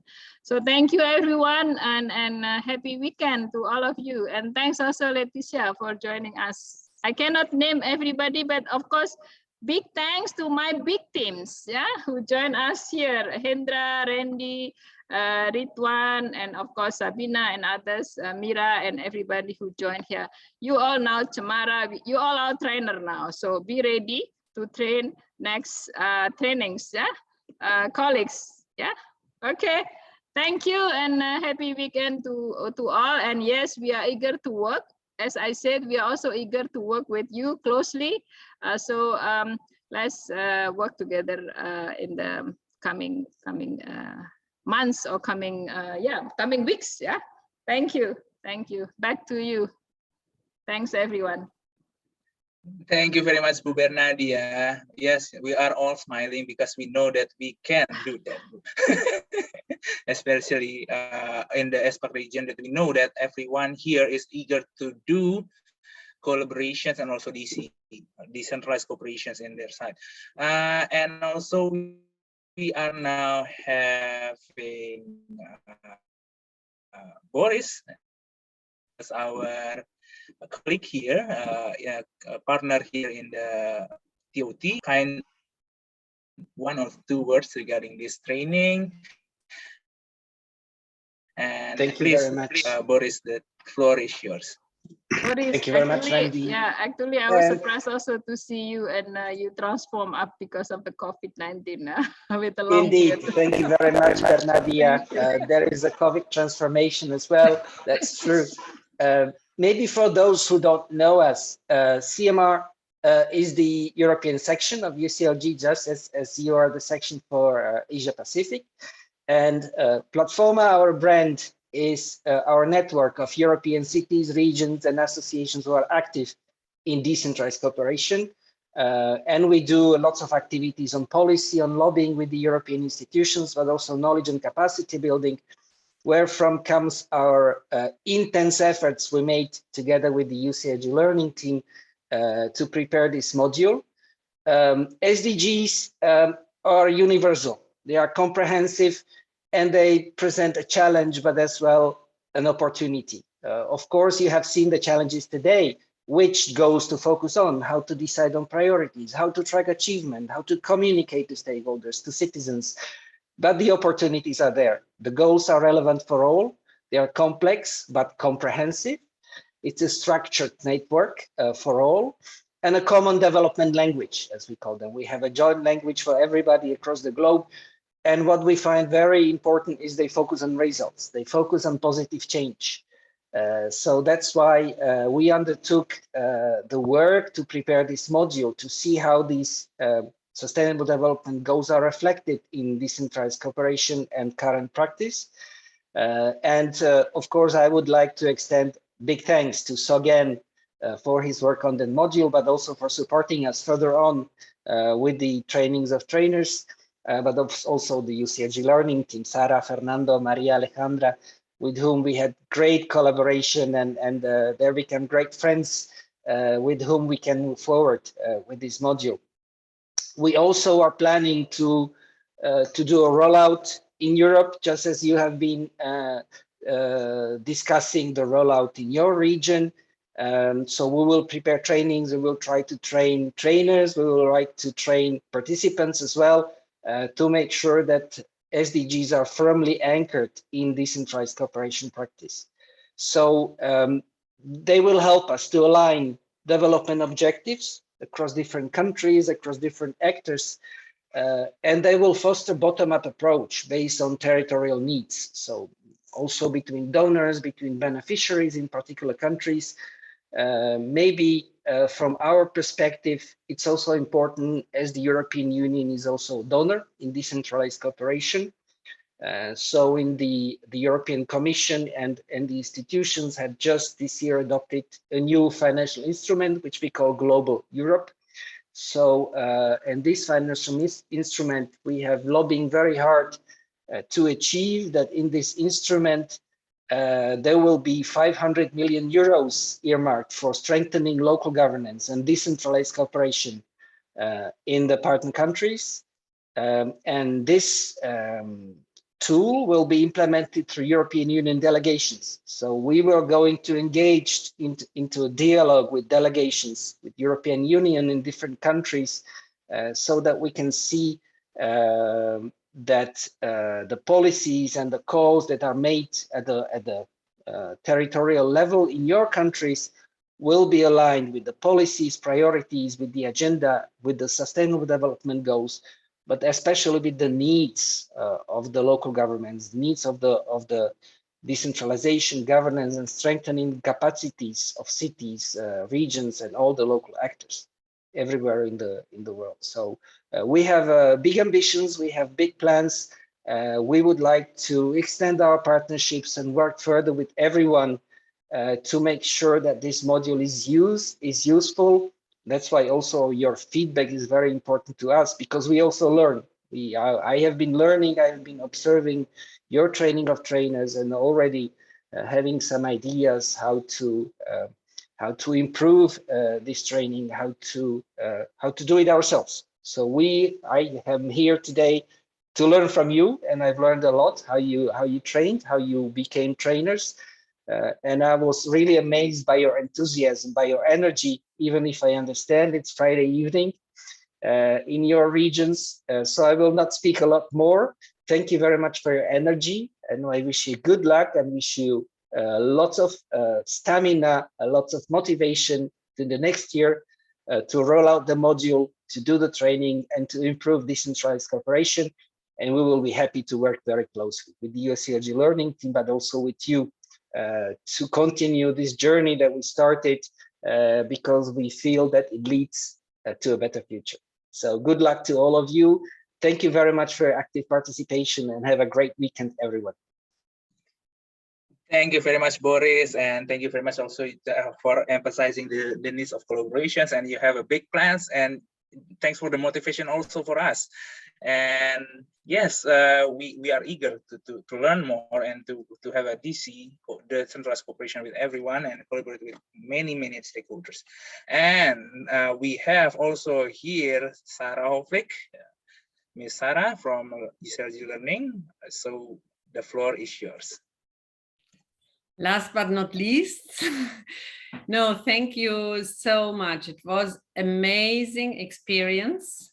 And I think the indicator that you all have shown up every day, even Friday evening, I know what it means to Asian and to some of you putting it in the Holy Friday. So it's really, it's really challenging for you, and we are so grateful not only for you, also for your bosses, that they have released you to do this training with us, because I think this is the first point. If we don't invest in our own teams, if we don't invest in the teams in the cities, the international relation and the networking and all the work we are doing will remain reduced to communication and to a way of building the relation, which is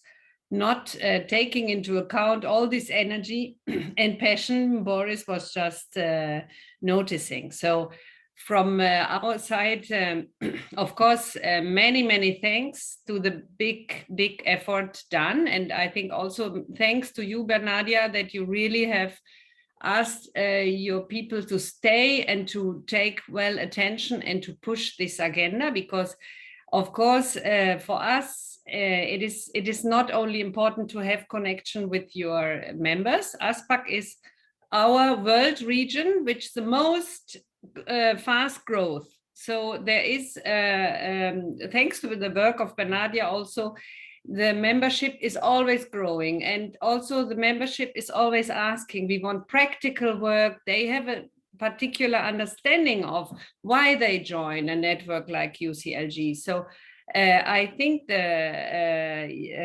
capacity that the ASPAC staff has shown in connecting to this is great, and it's a wonderful starting point here to support this fast growth of ASPAC and to connect every new members to these new ideas coming up, where you really you are solid, you have a lot of knowledge, and you have a lot of feeling, intercultural feeling, which is absolutely relevant when we talk about international cooperation. So I think there's a big thanks, and also of course to the mayors that have allowed you to go, and I hope you report this back, because we see more your bosses than yourself. So in the end,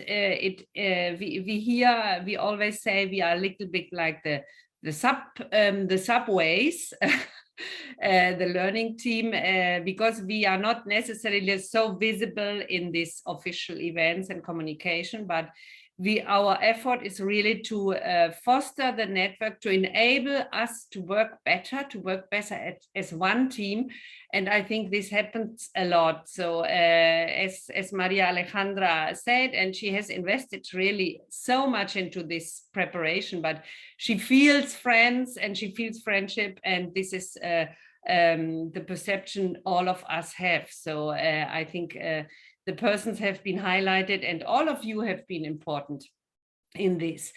The Agenda 2030 is now an important agenda, and that's why it comes maybe a little bit, I think, not so smooth and not so easy, but the call, the international call and the international attention is now on implementation. It is not longer only to understand the agenda, to localize the agenda, to align the activities, to say, okay, this is SDG 5, this is 6, this is 9. Everybody wants the agenda to be implemented. So I think beyond the point of decentralized cooperation, I hope, and I have observed it, I enjoyed really to observe the exercise of the logical framework, because it's not only cooperation where you can improve your work. It's also many of your governments, in particular in Asia, they work on programs, and the programs have the same notion and the same understanding as a structure like a cooperation project. So a logical framework is not a point only exclusively of the European Union, of the World Bank. You also have now national governments who want the local governments to implement programs through this logical framework approach, or through any other management frame they ask you to manage. And so I think this is important, and that's why it's useful for you to go a step further and to look how this can be useful for the cities, because cities that are highlights like Surabaya, Jakarta, Makati, we know you do an amazing work and you are globally visible, because you of course have this possibility to connect, to understand, and to show your work in the global frame and with a global narrative. And I hope that all the members that join ASPAC, and that are many, because really, and the Mayors Academy, of course, is a great platform for this, can take up pieces and bits of the work shown here, so that it can be more useful to this overall decade of action, as it is called by the United Nations.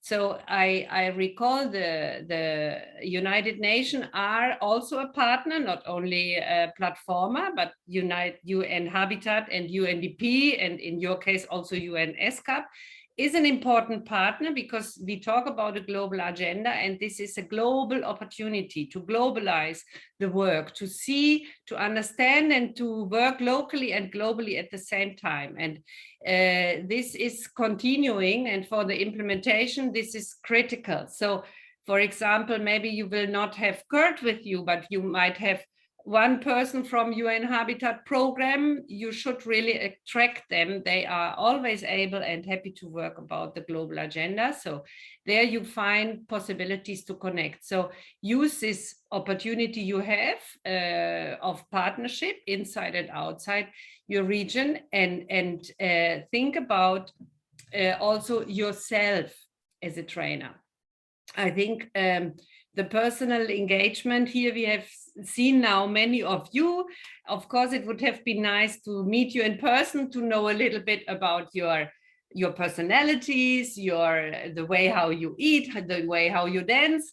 But of course, this time it was not possible. But you all are really very spontaneous trainers.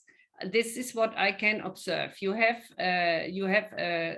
high communication skills, you have high intercultural abilities, and you are really hands-on. So this is some skill nobody can bring. This is a skill you all have, and this skill you need to use. So for the sustaining of a network like the UCLG, like a city, like an international relation, this is a key skill. And on this key skill, you can make a very powerful entrance for the city if you use sustainable development goals, because they really speak to everybody.